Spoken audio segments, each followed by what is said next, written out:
Time waste ಮಾಡಲ್ಲ, direct ಆಗಿ questions ಗೆ ಹೋಗ್ತೀನಿ ನೋಡ್ರಿ. ಸೊ ಇವೆಲ್ಲ ಕ್ವಶನ್ಸ್ ಗಳು ಏನಂದ್ರೆ ಆಲ್ರೆಡಿ ಎಕ್ಸಾಮ್ಸ್ ಗಳಲ್ಲಿ ಕೇಳಿರುವಂತದ್ದು. ಸೊ ಆಲ್ರೆಡಿ ಏನಂತಂದ ಹೇಳಿದ್ರೆ MTS ಎಕ್ಸಾಮ್ಸ್ ಗಳಲ್ಲಿ ತುಂಬಾ ಹಳೆದಿಂದ ಅಂದ್ರೆ 2000 ಇಂದ ನಾನು ಏನ್ ಮಾಡ್ತೀನಿ ಅಂದ್ರೆ ಕಲೆಕ್ಟ್ ಮಾಡ್ತಾ ಇದ್ದೀನಿ. ಸೊ ಎಲ್ಲ ಏನಂತ ಹೇಳಿದ್ರೆ ಎಕ್ಸಾಮ್ಸ್ ಗಳಲ್ಲಿ ಕೇಳಿರೋ ಕ್ವಶನ್ಸ್ ಗಳನ್ನ ನಾನು ರಿಪೀಟ್ ಮಾಡ್ತಾ ಇದ್ದೀನಿ. Easy questions ಗಳನ್ನಿಲ್ಲ. ಸೊ ಯಾವ ತರ ಕೇಳಿದಾರೆ ಅಂತ ನಾವು ನೋಡ್ತಾ ಹೋಗೋಣ. ನೋಡ್ರಿ, ಫಸ್ಟ್ ಕ್ವಶನ್ ಏನೈತೆ ಅಂತಂದ ಹೇಳಿದ್ರೆ Bharat new Delhi. So first word ಏನು ಭಾರತ ಐತೆ, ಆಮೇಲೆ ನ್ಯೂ ಡೆಲ್ಲಿ ಅಂತ ಕೊಟ್ಟಿದ್ದಾನೆ ಸೆಕೆಂಡ್ ಟರ್ಮ್. ಆಮೇಲೆ ಥರ್ಡ್ ಏನ್ ಕೊಟ್ಟಿದ್ದಾನ ಅಮೆರಿಕ ಅಂತ ಕೊಟ್ಟಿದ್ದಾನ. ನಾಲ್ಕನೇ ವರ್ಡ್ ಅನ್ನ ಕಂಡುಹಿಡಿರಿ ಅಂತ ಹೇಳಿದಾನ. ಇವಾಗ ನಾವು ಫಸ್ಟ್ ಮತ್ತು ಸೆಕೆಂಡ್ ಯಾವ ತರ ರಿಲೇಷನ್ ಐತಿ ಅಂತ ನಾವು ನೋಡ್ಬೇಕು. ಮೊದಲು ಯಾವ ತರ ರಿಲೇಷನ್ ಐತಿ ನೋಡ್ರಿ, ಇಲ್ಲಿ ಭಾರತ ಐತೆ, ಆಮೇಲೆ ನೆಕ್ಸ್ಟ್ ನ್ಯೂ ಡೆಲ್ಲಿ ಐತಿ. ಹಾ, ನಾವು ಭಾರತ ನಮ್ ದೇಶ ಗೊತ್ತೈತಿ. ನ್ಯೂ ಡೆಲ್ಲಿ ಅಂತ ತಕ್ಷಣ ನಮ್ಗೆ ಗೊತ್ತಾಗ್ಬಿಡೈತಿ. ನ್ಯೂ ಡೆಲ್ಲಿ ಅಂತಂದ ಹೇಳಿದ್ರೆ ನಮ್ಮ ಭಾರತ ದೇಶದ ರಾಜಧಾನಿ. ಕರೆಕ್ಟಾ? ರಾಜಧಾನಿ. ಇಲ್ಲಿ ಏನ್ ರಿಲೇಷನ್ ಕೊಟ್ಟಿದ್ದಾನ ಅಂತಂದ ಹೇಳಿದ್ರೆ ರಾಜಧಾನಿ ತರ ಕೇಳಿದಾನ. ಅಂದ್ರೆ ಒಂದು ದೇಶವನ್ನ ಕೊಟ್ಟಿದ್ದಾನ ಭಾರತ ಅಂತಂದೇಳಿ.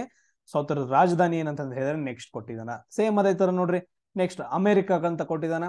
ಸೊ ಈಗ ನೋಡ್ರಿ, ನೀವ್ ಏನ್ ಮಾಡ್ರಿ ಅಂತಂದ ಯುನೈಟೆಡ್ ಸ್ಟೇಟ್ಸ್ ಆಫ್ ಅಮೆರಿಕಾ ಅಂತ ಹೇಳ್ತೀವಿ, USA ಅಂತ ಹೇಳ್ತೀವಿ. ಅಮೆರಿಕ ಸಂಯುಕ್ತ ಸಂಸ್ಥಾನ ಇದು. ಅಮೆರಿಕ ಸಂಯುಕ್ತ ಸಂಸ್ಥಾನ, United States of America. So ಇತರದ್ದು ರಾಜಧಾನಿ ಯಾವುದು ಅಂತಂದ ಹೇಳಿ ನಾವೇನ್ ಮಾಡ್ಬೇಕು, ಇವಾಗ ಕಂಡುಹಿಡಿಬೇಕು. ಕಂಡುಹಿಡಿತೀರಲ್ಲ. ಸೊ ಇವಾಗ ನಮಗ್ ಆಪ್ಷನ್ಸ್ ಗಳನ್ನ ಕೊಟ್ಟಿದ್ದಾನ. ಆಪ್ಷನ್ ವಾಷಿಂಗ್ಟನ್ DC ಅಂತ ಕೊಟ್ಟಿದ್ದಾನ, ಲಂಡನ್ ಅಂತ ಕೊಟ್ಟಿದ್ದಾನ, ಬೀಜಿಂಗ್ ಅಂತ ಕೊಟ್ಟಿದ್ದಾನ, ಪ್ಯಾರಿಸ್ ಅಂತ ಕೊಟ್ಟಿದ್ದಾನ. ಇಲ್ಲಿ ನಾವು ಬಿಡಿಸುವಾಗ ಏನ್ ಮಾಡ್ಬೇಕಂತಂದ ಹೇಳಿದ್ರೆ ಎಲ್ಲಾನು ಗೊತ್ತಿರ್ಬೇಕಂತಲ್ಲ. ಜಸ್ಟ್ ಏನಂತಂದ ಹೇಳಿದ್ರೆ ಇವಾಗ ನೋಡ್ಕೊಂತ ಹೋಗ್ರಿ, ಎಲಿಮಿನೇಷನ್ ಮೆಥಡ್ ಮಾಡ್ತಾ ಹೋಗೋಣ. ಸೊ ಈಸಿಯಾಗಿ ಬಿಡಿಸ್ತಾ ಹೋಗ್ಬೇಕು. ಈಗ ಫಸ್ಟ್ ನೋಡ್ರಿ, 4 ಆಪ್ಷನ್ ಕೊಟ್ಟಿದ್ದಾನೆ. ಇದು ಅಮೆರಿಕ ಬಗ್ಗೆ ಕೇಳಿದಾನ. ಇಲ್ಲಿ ಏನೋ ಆಪ್ಷನ್ಸ್ ಗಳನ್ನ ಕೊಟ್ಟಿದ್ದಾನೆ. ನೀವು ಲಂಡನ್ ಅಂದ ತಕ್ಷಣ ಗೊತ್ತಾದೈತಲ್ಲ, ಲಂಡನ್ ಅಂದ ತಕ್ಷಣ ಬ್ರಿಟನ್, ಬ್ರಿಟಿಷ್, ಇಂಗ್ಲಿಷ್ ಇದಕ್ಕೆ ಸೇರ್ಪಟ್ಟಿದ್ದು, ಬ್ರಿಟನ್ಗೆ ಸಂಬಂಧಪಟ್ಟಿದ್ದು ಅಂತಂದು ನಮ್ಗೆ ಈಸಿಯಾಗಿ ಗೊತ್ತಾಗ್ಬಿಡುತ್ತೆ. ಸೊ ಲಂಡನ್ ಆಪ್ಷನ್ ಹೋಗ್ಬಿಡುತ್ತೆ. ಕರೆಕ್ಟಾ? ಎಲ್ರಿಗೂ ಗೊತ್ತಾಯ್ತಾ? ಲಂಡನ್ ಅಮೆರಿಕಕ್ಕ ಅದಕ್ಕೆ ಸಂಬಂಧನ ಇಲ್ಲ ಅಂತ ಹೇಳ್ಬಿಡ್ತೇವೆ. ಅದಾದ ನಂತರ ನೆಕ್ಸ್ಟ್ ನೋಡ್ರಿ, ಬೀಜಿಂಗ್ ಅಂತಂದ ಇದೆ. ಬೀಜಿಂಗ್ ಸ್ವಲ್ಪ ಕೆಲವು ಜನ ಕೇಳಿರ್ಬೋದು, ಇಲ್ಲ ಅದನ್ನ ಹಂಗೆ ಹೇಳ್ರಿ. ಅದಾದ ನಂತರ ನೆಕ್ಸ್ಟ್ ನೋಡ್ರಿ, ಪ್ಯಾರಿಸ್. ಪ್ಯಾರಿಸ್ ಅಂದ ತಕ್ಷಣ ಎಲ್ರಿಗೂ ಪ್ರತಿಯೊಬ್ಬರಿಗೂ ಗೊತ್ತಿರುತ್ತ ಫ್ರಾನ್ಸ್. ಸೊ ಫ್ರಾನ್ಸ್ ದೇಶದ ರಾಜಧಾನಿ ಯಾವ್ದು ಅಂತಂದ ಹೇಳಿದ್ರೆ ಪ್ಯಾರಿಸ್ ಅಂತ ಹೇಳ್ತೀವಿ. ತುಂಬಾ ಸರಿ ಕೇಳಿದೇವೆ. ಇವಾಗ ನೋಡಿರ್ಬೋದು ನೀವು, ಯುನೆಸ್ಕೋ ವರ್ಲ್ಡ್ ಹೆರಿಟೇಜ್ ಸೈಟ್ ಅಂತ ಬರುತ್ತಾ, ಯುನೆಸ್ಕೋ. ಸೊ ಯುನೆಸ್ಕೋದ ಹೆಡ್ ಕ್ವಾರ್ಟರ್ಸ್ ಎಲ್ಲೈತಪ್ಪ ಅಂತ ಕೇಳಿದ್ರು ಕೂಡ ನಾವೇನ್ ಹೇಳ್ತೀವಿ, ಪ್ಯಾರಿಸ್ ಅಂತಂದ ಹೇಳ್ತೀವಿ. ನಿಮ್ಗೆಲ್ರಿಗೂ ಇದೇನಂತಂದ ಹೇಳಿದ್ರೆ ಈಸಿಯಾಗಿ ಗೊತ್ತಿರುತ್ತಾ. ಈ 2 ಆಪ್ಷನ್ ಹೋಯ್ತು. ನಮ್ಗೆ ಉಳಿದಿರೋ ಆಪ್ಷನ್ ಯಾವುದು, ವಾಷಿಂಗ್ಟನ್ DC ಅಂಡ್ ಬೀಜಿಂಗ್ ಅಂತಂದ ಹೇಳ್ತೀವಿ. ನಿಮ್ ಚೀನಾ ಬಗ್ಗೆ ಎಲ್ಲಾದ್ರೂ ಸ್ವಲ್ಪ ನಿಮ್ಗೆ ಗೊತ್ತಿದ್ದು ಅಂತಂದ ಹೇಳಿದ್ರೆ ಬೀಜಿಂಗ್ ಕೂಡ ಹೋಗ್ಬಿಡುತ್ತ. ಉಳಿದಿರೋ ಒಂದು ಆಪ್ಷನ್ ಏನಂತಂದ ಹೇಳಿದ್ರೆ ವಾಷಿಂಗ್ಟನ್ DC ಆಗುತ್ತೆ. ಇಲ್ಲಿ ನಮ್ಗೆ ಕರೆಕ್ಟ್ ಆಪ್ಷನ್ ಯಾವುದು, ವಾಷಿಂಗ್ಟನ್ DC ಅಂತಂದ ಹೇಳ್ತೀವಿ. ಆಪ್ಷನ್ A ಕರೆಕ್ಟ್ ಆಗುತ್ತೆ. ಸೊ ಈ ರೀತಿಯಾಗಿ ನೀವೇನ್ ಮಾಡ್ಬೇಕಂದ್ರೆ ಎಲಿಮಿನೇಷನ್ ಮೆಥಡ್ ಗಳನ್ನ ಅಪ್ಲೈ ಮಾಡ್ತಾ ಹೋಗ್ಬೇಕು. ಸೊ ತುಂಬಾ ಕ್ವಶನ್ಸ್ ಗಳನ್ನ ನಾವು ಬಿಡಿಸ್ತಾ ಹೋಗೋಣ ಇದೇ ರೀತಿಯಾಗಿ. ನೋಡ್ರಿ, ಸೆಕೆಂಡ್ ಕ್ವಶನ್ ಏನ್ ಕೊಟ್ಟಿದ್ದಾನ.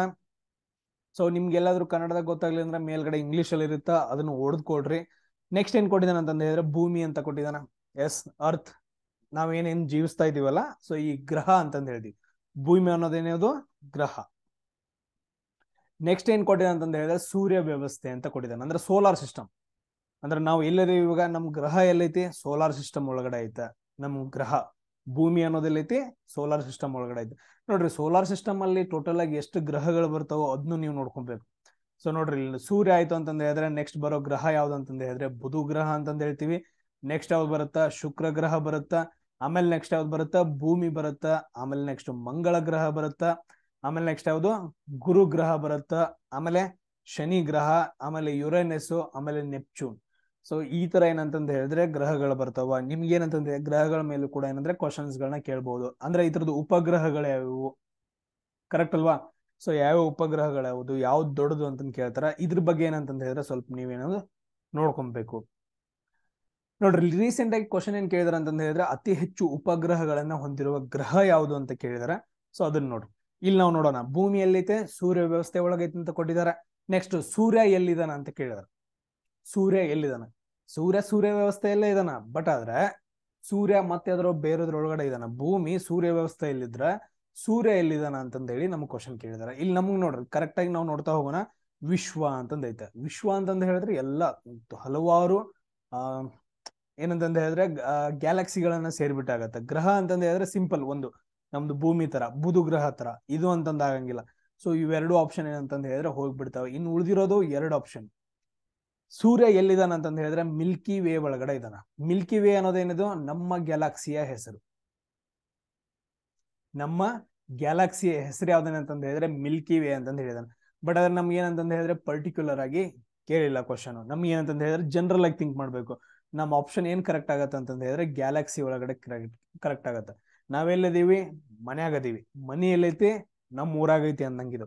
ಭೂಮಿ ಎಲ್ಲೈತಿ? ಸೂರ್ಯ ವ್ಯವಸ್ಥೆ ಒಳಗಡೆ ಇದಾನ. ಸೂರ್ಯ ಎಲ್ಲಿದಾನ? ಗ್ಯಾಲಕ್ಸಿ ಒಳಗಡೆ ಇದಾನ. ಸೂರ್ಯ ಯಾವ ಗ್ಯಾಲಕ್ಸಿ ಒಳಗಡೆ ಇದಾನ ಅಂತ ಕೇಳಿದ್ರೆ ಮಿಲ್ಕಿ ವೇ ಒಳಗಡೆ ಇದಾನ. ಅಂದ್ರೆ ಅದು ನಮ್ದು ಹೇಳ್ತೀವಿ ಹಾಲೋ ಹಾತಿ, ಮಿಲ್ಕಿ ಇವೆಲ್ಲ ಒಂದೇ. ಆಕಾಶ ಗಂಗೆ ಅಂತಂದ್ ಕನ್ನಡದಲ್ಲಿ ಕರಿತೀವಿ ನಾವು. ನೋಡ್ರಿ ಕರೆಕ್ಟ್ ಆಗಿ ನೋಡ್ಕೊಡ್ರಿ. ಸೂರ್ಯ ಎಲ್ಲಿದಾನಪ್ಪ ಅಂತಂದ ಹೇಳಿದ್ರೆ ಮಿಲ್ಕಿ ಒಳಗೆ ಇದ್ದಾನ. ಸೊ ಈ ರೀತಿ ಏನ್ ಮಾಡ್ತಾರ ಅಂತಂದ ಹೇಳಿದ್ರೆ ನಿಮ್ಗೆ ಕ್ವಶನ್ಸ್ ಗಳನ್ನ ಕೇಳ್ತಾ ಹೋಗ್ತಾರ. ನೀವು ಕರೆಕ್ಟ್ ಆಗಿ ಆಪ್ಷನ್ಸ್ ಗಳನ್ನ ಟಿಕ್ ಹಾಕ್ಬೇಕು. ನೆಕ್ಸ್ಟ್ ಕ್ವಶನ್ ಏನೈತ್ ನೋಡ್ರಿ. ನೆಕ್ಸ್ಟ್ ಕ್ವಶನ್ ಏನ್ ಕೇಳಿದಾನ? ಫುಟ್ಬಾಲ್ ಅಂತಂದೈತ. ಫುಟ್ಬಾಲ್. ಸೊ ಫುಟ್ಬಾಲ್ ನೆಕ್ಸ್ಟ್ ಏನ್ ಕೊಟ್ಟಿದಾನ ಅಂತಂದ ಹೇಳಿದ್ರೆ ಸೆಕೆಂಡ್ ವರ್ಡ್ ಗೋಲ್ ಅಂತ ಕೊಟ್ಟಿದ್ದಾನ. ಅದಾದ ನಂತರ ನೆಕ್ಸ್ಟ್ ಕ್ರಿಕೆಟ್ ಐತೆ. ಕ್ರಿಕೆಟ್ ಆದ ನಂತರ ಏನ್ ಕೊಟ್ಟಿದಾನ ಅಂತಂದ ಹೇಳಿದ್ರೆ 4ನೇ ವರ್ಡ್ ಯಾವುದು ಕಂಡಿಡಿ ಅಂತಂದ ಹೇಳಿದಾನ. ನೋಡ್ರಿ ನೀವು ವಿಡಿಯೋನ ಪಾಸ್ ಮಾಡ್ರಿ. ಅದಾದ ನಂತರ ನೆಕ್ಸ್ಟ್ ಎಲಿಮಿನೇಷನ್ ಮೆಥಡ್ ಮಾಡಕ್ ಟ್ರೈ ಮಾಡ್ರಿ. ಆಮೇಲೆ ಏನ್ ಮಾಡ್ರಿ ಅಂದ್ರೆ ಆನ್ಸರ್ ಗಳನ್ನ ಮಾಡ್ರಿ. ಟೈಮ್ ತಗೊಳ್ರಿ. ಟೈಮ್ ತಗೊಂಡ್ ನೀವ್ ಏನಂತಂದ ಹೇಳಿದ್ರೆ ಸೊಲ್ಯೂಷನ್ ಹುಡುಕ್ರಿ. ನೋಡ್ರಿ ಫುಟ್ಬಾಲ್ ಅಂದ ತಕ್ಷಣ ಏನಂತಂದ ಹೇಳಿದ್ರೆ ಗೋಲ್ ಅಂತಂದ ಹೇಳ್ತೀವಿ. ಫುಟ್ಬಾಲ್ ಒಳಗಡೆ ಗೋಲ್ ಹೊಡಿದ್ರೆ ಗೋಲ್ ಹೊಡಿತೀವಿ. ಎಸ್ ಕರೆಕ್ಟಾ? ಕ್ರಿಕೆಟ್ ಒಳಗಡೆ ಸೇಮ್ ಅದೇ ತರ ಏನ್ ಮಾಡ್ತೀವಿ ನಾವು ನೋಡ್ಬೇಕು. ಕ್ರಿಕೆಟ್ ಫುಟ್ಬಾಲ್ ಒಳಗಡೆ ಗೋಲ್ ಹೊಡಿತೀವಿ ಅಂತಂದ ಹೇಳಿದ್ರೆ ಅದು ಸ್ಕೋರ್ ಮಾಡ್ದಂಗೆ. ಕರೆಕ್ಟಾ? ಸೇಮ್ ಅದೇ ತರ ಕ್ರಿಕೆಟ್ ಒಳಗಡೆ ವಿಕೆಟ್ ಆಗತ್ತೇನ್ರಿ? ಅಲ್ಲ, ವಿಕೆಟ್ ಹೋಯ್ತು ಅಂತಂದ ಹೇಳಿದ್ರೆ ಅದು ರಿಲೇಷನ್ ಸರಿ ಆಗಂಗಿಲ್ಲ. ಸೊ ಇದು ಕೂಡ ಏನಂತಂದ ಹೇಳಿದ್ರೆ ಹೋಯ್ತು. ಟಚ್ ಡೌನ್ ಎಲ್ಲಾದ್ರೂ ಕೇಳಿದೇನೆ ಕ್ರಿಕೆಟ್ ಒಳಗಡೆ ಟಚ್ ಡೌನ್ ಅಂತಂದ ಹೇಳಿ? ಸೊ ಇಲ್ಲ, ಇದು ಕೂಡ ಆಪ್ಷನ್ ಏನಂತಂದ ಹೇಳಿದ್ರೆ ಹೋಯ್ತು. ಅದಾದ ನಂತರ ನೆಕ್ಸ್ಟ್ ಕೋರ್ಟ್ ಅಂತ ನೋಡ್ರಿ. ಕೋರ್ಟ್ ಇಲ್ಲಿ ಬರಂಗಿಲ್ಲ. ಕ್ರಿಕೆಟ್ ಒಳಗಡೆ ಅಂತಂದ ಹೇಳಿದ್ರೆ ಕೋರ್ಟ್ ಬರಂಗಿಲ್ಲ. ಟೆನ್ನಿಸ್ ಆಡುವಾಗ ಏನಂತಂದ ಹೇಳಿದ್ರೆ ಕೋರ್ಟ್ ಎಲ್ಲ ಬರ್ತಾವ. ಉಳಿದದ್ದು ಒಂದ್ ಏನಂತಂದ ಹೇಳಿದ್ರೆ ಬೌಂಡ್ರಿ ಅಂತಂದ ಹೇಳ್ತೀವಿ. ಸೊ ಕ್ರಿಕೆಟ್ ಏನಂತಂದ ಹೇಳ್ತೀವಿ ಅಂತಂದ ಹೇಳಿದ್ರೆ ಬೌಂಡ್ರಿ ಅಂತಂದ ಹೇಳ್ತೀವಿ. ಇಲ್ಲಿ ನೋಡ್ರಿ ಫುಟ್ಬಾಲ್ ಅಂತಂದ ಹೇಳಿದ್ರೆ ಗೋಲ್ ಹೊಡಿತೀವಿ. ಕ್ರಿಕೆಟ್ ಅಲ್ಲಿ ಬೌಂಡ್ರಿ ಹೊಡಿತೀವಿ. ಅವಾಗ ಏನಾಗತ್ತ ಅಂತಂದ ಹೇಳಿದ್ರೆ ಸ್ಕೋರ್ ಜಾಸ್ತಿ ಆಗತ್ತ. ಸೊ ಈ ರೀತಿಯಾಗಿ ಏನಂತಂದ ಹೇಳಿದ್ರೆ ನೀವು ಆನ್ಸರ್ಸ್ ಗಳನ್ನ ಹುಡುಕ್ಬೇಕು. ಜಸ್ಟ್ ಏನಪ್ಪಾ ಎಷ್ಟು ನಿಮಿಷ ಹಿಡಿಯುತ್ತದು? 20 ಸೆಕೆಂಡ್. ಮ್ಯಾಕ್ಸಿಮಮ್ 20 ಸೆಕೆಂಡ್ ಹಿಡಿಯುತ್ತೆ ನೀವು ಕರೆಕ್ಟ್ ಆಗಿ ಆಪ್ಷನ್ಸ್ ಗಳನ್ನ ಡಿಲೀಟ್ ಮಾಡ್ತಾ ಹೋದ್ರೆ. ಈಗ ನೋಡ್ರಿ ನೀವು ನೋಡ್ಬೋದು, ಈಸಿಯಾಗಿ ನೋಡ್ಬೋದು. ನಾನು ಹೇಳ್ತೀನಿ ನೋಡ್ರಿ. ಇವಾಗ ಅಟಕಾಮ ಮರುಭೂಮಿ ಅಂತ ಬರುತ್ತೆ. ಕರೆಕ್ಟಾ? ಎಲ್ಲಾದ್ರೂ ಕೇಳಿದಿರಿ ಅಟಕಾಮ ಮರುಭೂಮಿ? ಸರಿ, ಕೇಳಿದೀವ್ರಿ. ಎಲ್ಲಿ ಬರುತ್ತೆ ಅಂತಂದ ಹೇಳಿದ್ರೆ ಸೊ ಈ ರೀತಿಯಾಗಿ ಒಂದು ಖಂಡ ಬರುತ್ತ. ಯಾವ ಖಂಡ ಇದು? South America. ಸೌತ್ ಅಮೆರಿಕಾ ಒಳಗಡೆ ಈ ಪ್ರದೇಶದಲ್ಲಿ ಏನಂತಂದ ಹೇಳಿದ್ರೆ ಅಟಕಾಮ ಮರುಭೂಮಿ ಬರುತ್ತೆ. ಡೈಗ್ರಾಮ್ ತಕೊಳ್ಳೋರು ಡೈಗ್ರಾಮ್ ತಕೊಳ್ರಿ, ಈಸಿಯಾಗಿ ಅರ್ಥ ಆಗತ್ತೆ. ಅಟಕಾಮ ಮರುಭೂಮಿ. ಸೊ ಇಲ್ಲಿ ಏನಂತಂದ ಹೇಳಿದ್ರೆ ಲಾಸ್ಟ್ ಆಲ್ಮೋಸ್ಟ್ 400 ವರ್ಷಗಳಿಂದ 400 ಇದಕ್ಕಿಂತ ಜಾಸ್ತಿನೇ ಅಂತ ಕರೀತಾರೆ. ಈಗ ನಮ್ ಸ್ಟಡಿ ಪ್ರಕಾರ ಏನಂತಂದ ಹೇಳಿದ್ರೆ 400 ವರ್ಷಗಳಿಂದ ಏನಂತಂದ ಹೇಳಿದ್ರೆ ಒಂದ್ ಸ್ವಲ್ಪನೂ ಕೂಡ ಅಲ್ಲಿ ಮಳೆಯಾಗಿಲ್ಲ. ಸೊ ಅದಕ್ಕೋಸ್ಕರ ಅದನ್ನ ನಾವು ಏನಂತ ಕರಿತೀವಿ ಅಂದ್ರೆ ಅತ್ಯಂತ ನಿರರ್ಥಕ ಅಂತ ಕರಿತೀವಿ. ಅಲ್ಲಿ ಒಟ್ಟ ಮಳಿನಾಗಿಲ್ಲ. ಸೊ ಅಟಕಾಮ ಮರುಭೂಮಿಯಲ್ಲಿ ಏನಂತಂದ ಹೇಳಿದ್ರೆ ಮಳಿನಾಗಿಲ್ಲ. ಅಲ್ಲಿ ನಾವು ಏನಂತ ಕರಿತೀವಿ? ಅತ್ಯಂತ ನಿರರ್ಥಕ ಅಂತ ಕರಿತೀವಿ. ನೆಕ್ಸ್ಟ್ ನಮಗೆ ಥರ್ಡ್ ವರ್ಡ್ ಏನ್ ಕೊಟ್ಟಿದಾನ? ಸಹರಾ ಮರುಭೂಮಿ ಅಂತ ಕೊಟ್ಟಿದ್ದಾನ. ಸಹರಾ ಮರುಭೂಮಿ ನೀವೆಲ್ಲರೂ ಕೇಳಿದಿರಿ. ಸೊ ಇದು ಎಲ್ಲಿ ಬರುತ್ತೆ ನೋಡ್ರಿ ಸಹರಾ ಮರುಭೂಮಿ? ಸೊ ಈ ರೀತಿಯಾಗಿ ಒಂದು ಖಂಡ ಬರುತ್ತೆ ನೋಡ್ರಿ. ಇದು ಯಾವ್ದು ಖಂಡ? ಆಫ್ರಿಕಾ ಅಂತಂದ ಹೇಳ್ತೀವಿ. ಇದು ಸೌತ್ ಅಮೆರಿಕಾ ಆದ್ರೆ ಇದು ಆಫ್ರಿಕಾ. ಆಫ್ರಿಕಾ ಒಳಗಡೆ ಏನಂತಂದ ಹೇಳಿದ್ರೆ ಈ ಪ್ರದೇಶಗಳಲ್ಲಿ ಸಹರಾ ಮರುಭೂಮಿ ಬರುತ್ತೆ. ನಮಗ್ ಕ್ವಶನ್ ಏನಂತಂದ ಹೇಳಿದ್ರೆ ನಿಮ್ಗೊಂದು ಕ್ವಶನ್, ಸಹರಾ ಮರುಭೂಮಿ ಎಷ್ಟು ದೇಶದ ಒಳಗಡೆ ಕಂಡು ಬರುತ್ತೆ? ಕ್ವಶನ್, ಸಹರಾ ಮರುಭೂಮಿ ಎಷ್ಟು ದೇಶದ ಒಳಗಡೆ ಕಂಡು ಬರುತ್ತೆ ಅಂತಂದೇಳಿ ಮೆಸೇಜ್ ಹಾಕ್ರಿ. ನೋಡ್ರಿ ಸಹರಾ ಮರುಭೂಮಿ ಇದು ಎದಕ್ಕೆ ಸಂಬಂಧಪಟ್ಟಿದ್ದು ಅಂತ ನಾವು ನೋಡ್ಕೊಂತ ಹೋಗ್ಬೇಕು. ಇಲ್ಲಿ ಕೆಳಗಡೆ ಕೊಟ್ಟಿದ ನೋಡ್ರಿ ಅತಿ ದೊಡ್ಡ ಮರುಭೂಮಿ ಅಂತಂದೈತೆ. ಅತಿ ದೊಡ್ಡ ಅಂತ ಕೊಟ್ಟಿದ್ದಾನ. ಅತಿ ದೊಡ್ಡ ಅದಕ್ಕೇನು ಸಹರಾ ಮರುಭೂಮಿ ಅತಿ ದೊಡ್ಡ ಅಂತಂದು ಕೊಟ್ಟಿದ್ದಾನ. ಇದು ಆಪ್ಷನ್ ಆಗಂಗಿಲ್ಲ. ಯಾಕಂತಂದ ಹೇಳಿದ್ರ ಮರುಭೂಮಿ ಒಳಗಡೆ ಅತಿ ದೊಡ್ಡ ಮರುಭೂಮಿ ಬೇರೆ ಬರುತ್ತೆ, ಸಹರಾ ಮರುಭೂಮಿ ಬರಂಗಿಲ್ಲ. ಮರುಭೂಮಿ ಅಂತಂದ ಹೇಳಿದ್ರೆ 2 ಪ್ರಕಾರ ಬರ್ತಾವ. ಇಲ್ಲ ಅರ್ಥ ಮಾಡ್ಕೊಳ್ರಿ, ಕನ್ಫ್ಯೂಸ್ ಮಾಡ್ಕೊಳಕ್ ಹೋಗ್ಬೇಡ್ರಿ. ಮರುಭೂಮಿ ಒಳಗಡೆ 2 ಮರುಭೂಮಿ. ಒಂದೇನಂತಂದ ಹೇಳಿದ್ರೆ ಉಷ್ಣ ಮರುಭೂಮಿ ಅಂತ ಬರುತ್ತೆ, ಇನ್ನೊಂದು ಶೀತ ಮರುಭೂಮಿ ಅಂತ ಬರುತ್ತೆ. ಉಷ್ಣ ಮರುಭೂಮಿ ಒಳಗಡೆ ಮರಳು ಕಲ್ಲುಗಳೆಲ್ಲ ಕೂಡಿರ್ತಾವ. ಶೀತ ಮರುಭೂಮಿಯಲ್ಲಿ ಏನಂತಂದ ಹೇಳಿದ್ರೆ ಕಲ್ಲು, ಅದಾದ ನಂತರ ನೆಕ್ಸ್ಟ್ ಹಿಮಬಂಡೆಗಳಿಂದ ಕೂಡ್ಕೊಂಡಿರುತ್ತೆ. ಅದನ್ನ ನಾವು ಶೀತ ಮರುಭೂಮಿ ಅಂತ ಕರಿತೀವಿ. ಈ 2 ಸೇರಿ ಯಾವ್ದು ದೊಡ್ಡದಂತಂದ ಹೇಳಿದ್ರೆ ಅದನ್ನ ಅತ್ಯಂತ ದೊಡ್ಡ ಮರುಭೂಮಿ ಅಂತ ಕರಿತೀವಿ, ಸಹರಾ ಅಲ್ಲ. ಸೊ ಅಂಟಾರ್ಟಿಕಾ ಮರುಭೂಮಿ ಅಂತ ಬರುತ್ತೆ. ಅಂಟಾರ್ಟಿಕಾ ಮರುಭೂಮಿ ಏನಂತಂದ ಹೇಳಿದ್ರೆ ಅತಿ ದೊಡ್ಡ ಮರುಭೂಮಿ ಆಗತ್ತ. ನೆಕ್ಸ್ಟ್ ನೋಡ್ರಿ ಇಲ್ಲಿ ಏನು ಇನ್ನೊಂದು ಕೊಟ್ಟಿದ್ರ, ಅತಿ ಶೀತ. ಸಹರಾ ಮರುಭೂಮಿ ಅಂತಂದ ಹೇಳಿದ್ರೆ ಅಲ್ಲಿ ಸೂರ್ಯನ ಕಿರಣಗಳು ನೇರವಾಗಿ ಬೀಳ್ತಾವ. ಅತಿ ಹೆಚ್ಚೇನಂತಂದ ಹೇಳಿದ್ರೆ ಶಾಖ ಇರತ್ತ, ಉಷ್ಣ ಇರತ್ತ ಅಂತಂದ ಹೇಳ್ತೀವಿ. ಅತಿ ಶೀತ ಅಂತಂದೈತೆ, ಇದು ಕೂಡ ಆಪ್ಷನ್ ಆಗಂಗಿಲ್ಲ.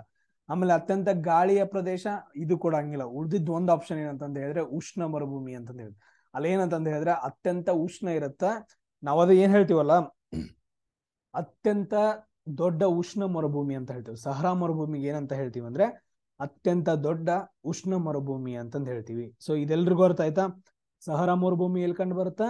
ಆಫ್ರಿಕಾ ಖಂಡದೊಳಗೆ ಕಂಡು ಬರುತ್ತಾ. ಅಟಕಾಮ ಮರುಭೂಮಿ ಎಲ್ಲಿ ಕಂಡು ಬರುತ್ತಪ್ಪ ಅಂತಂದ್ ಹೇಳಿದ್ರೆ ಸೌತ್ ಅಮೆರಿಕಾ ಒಳಗಡೆ ಕಂಡು ಬರುತ್ತ.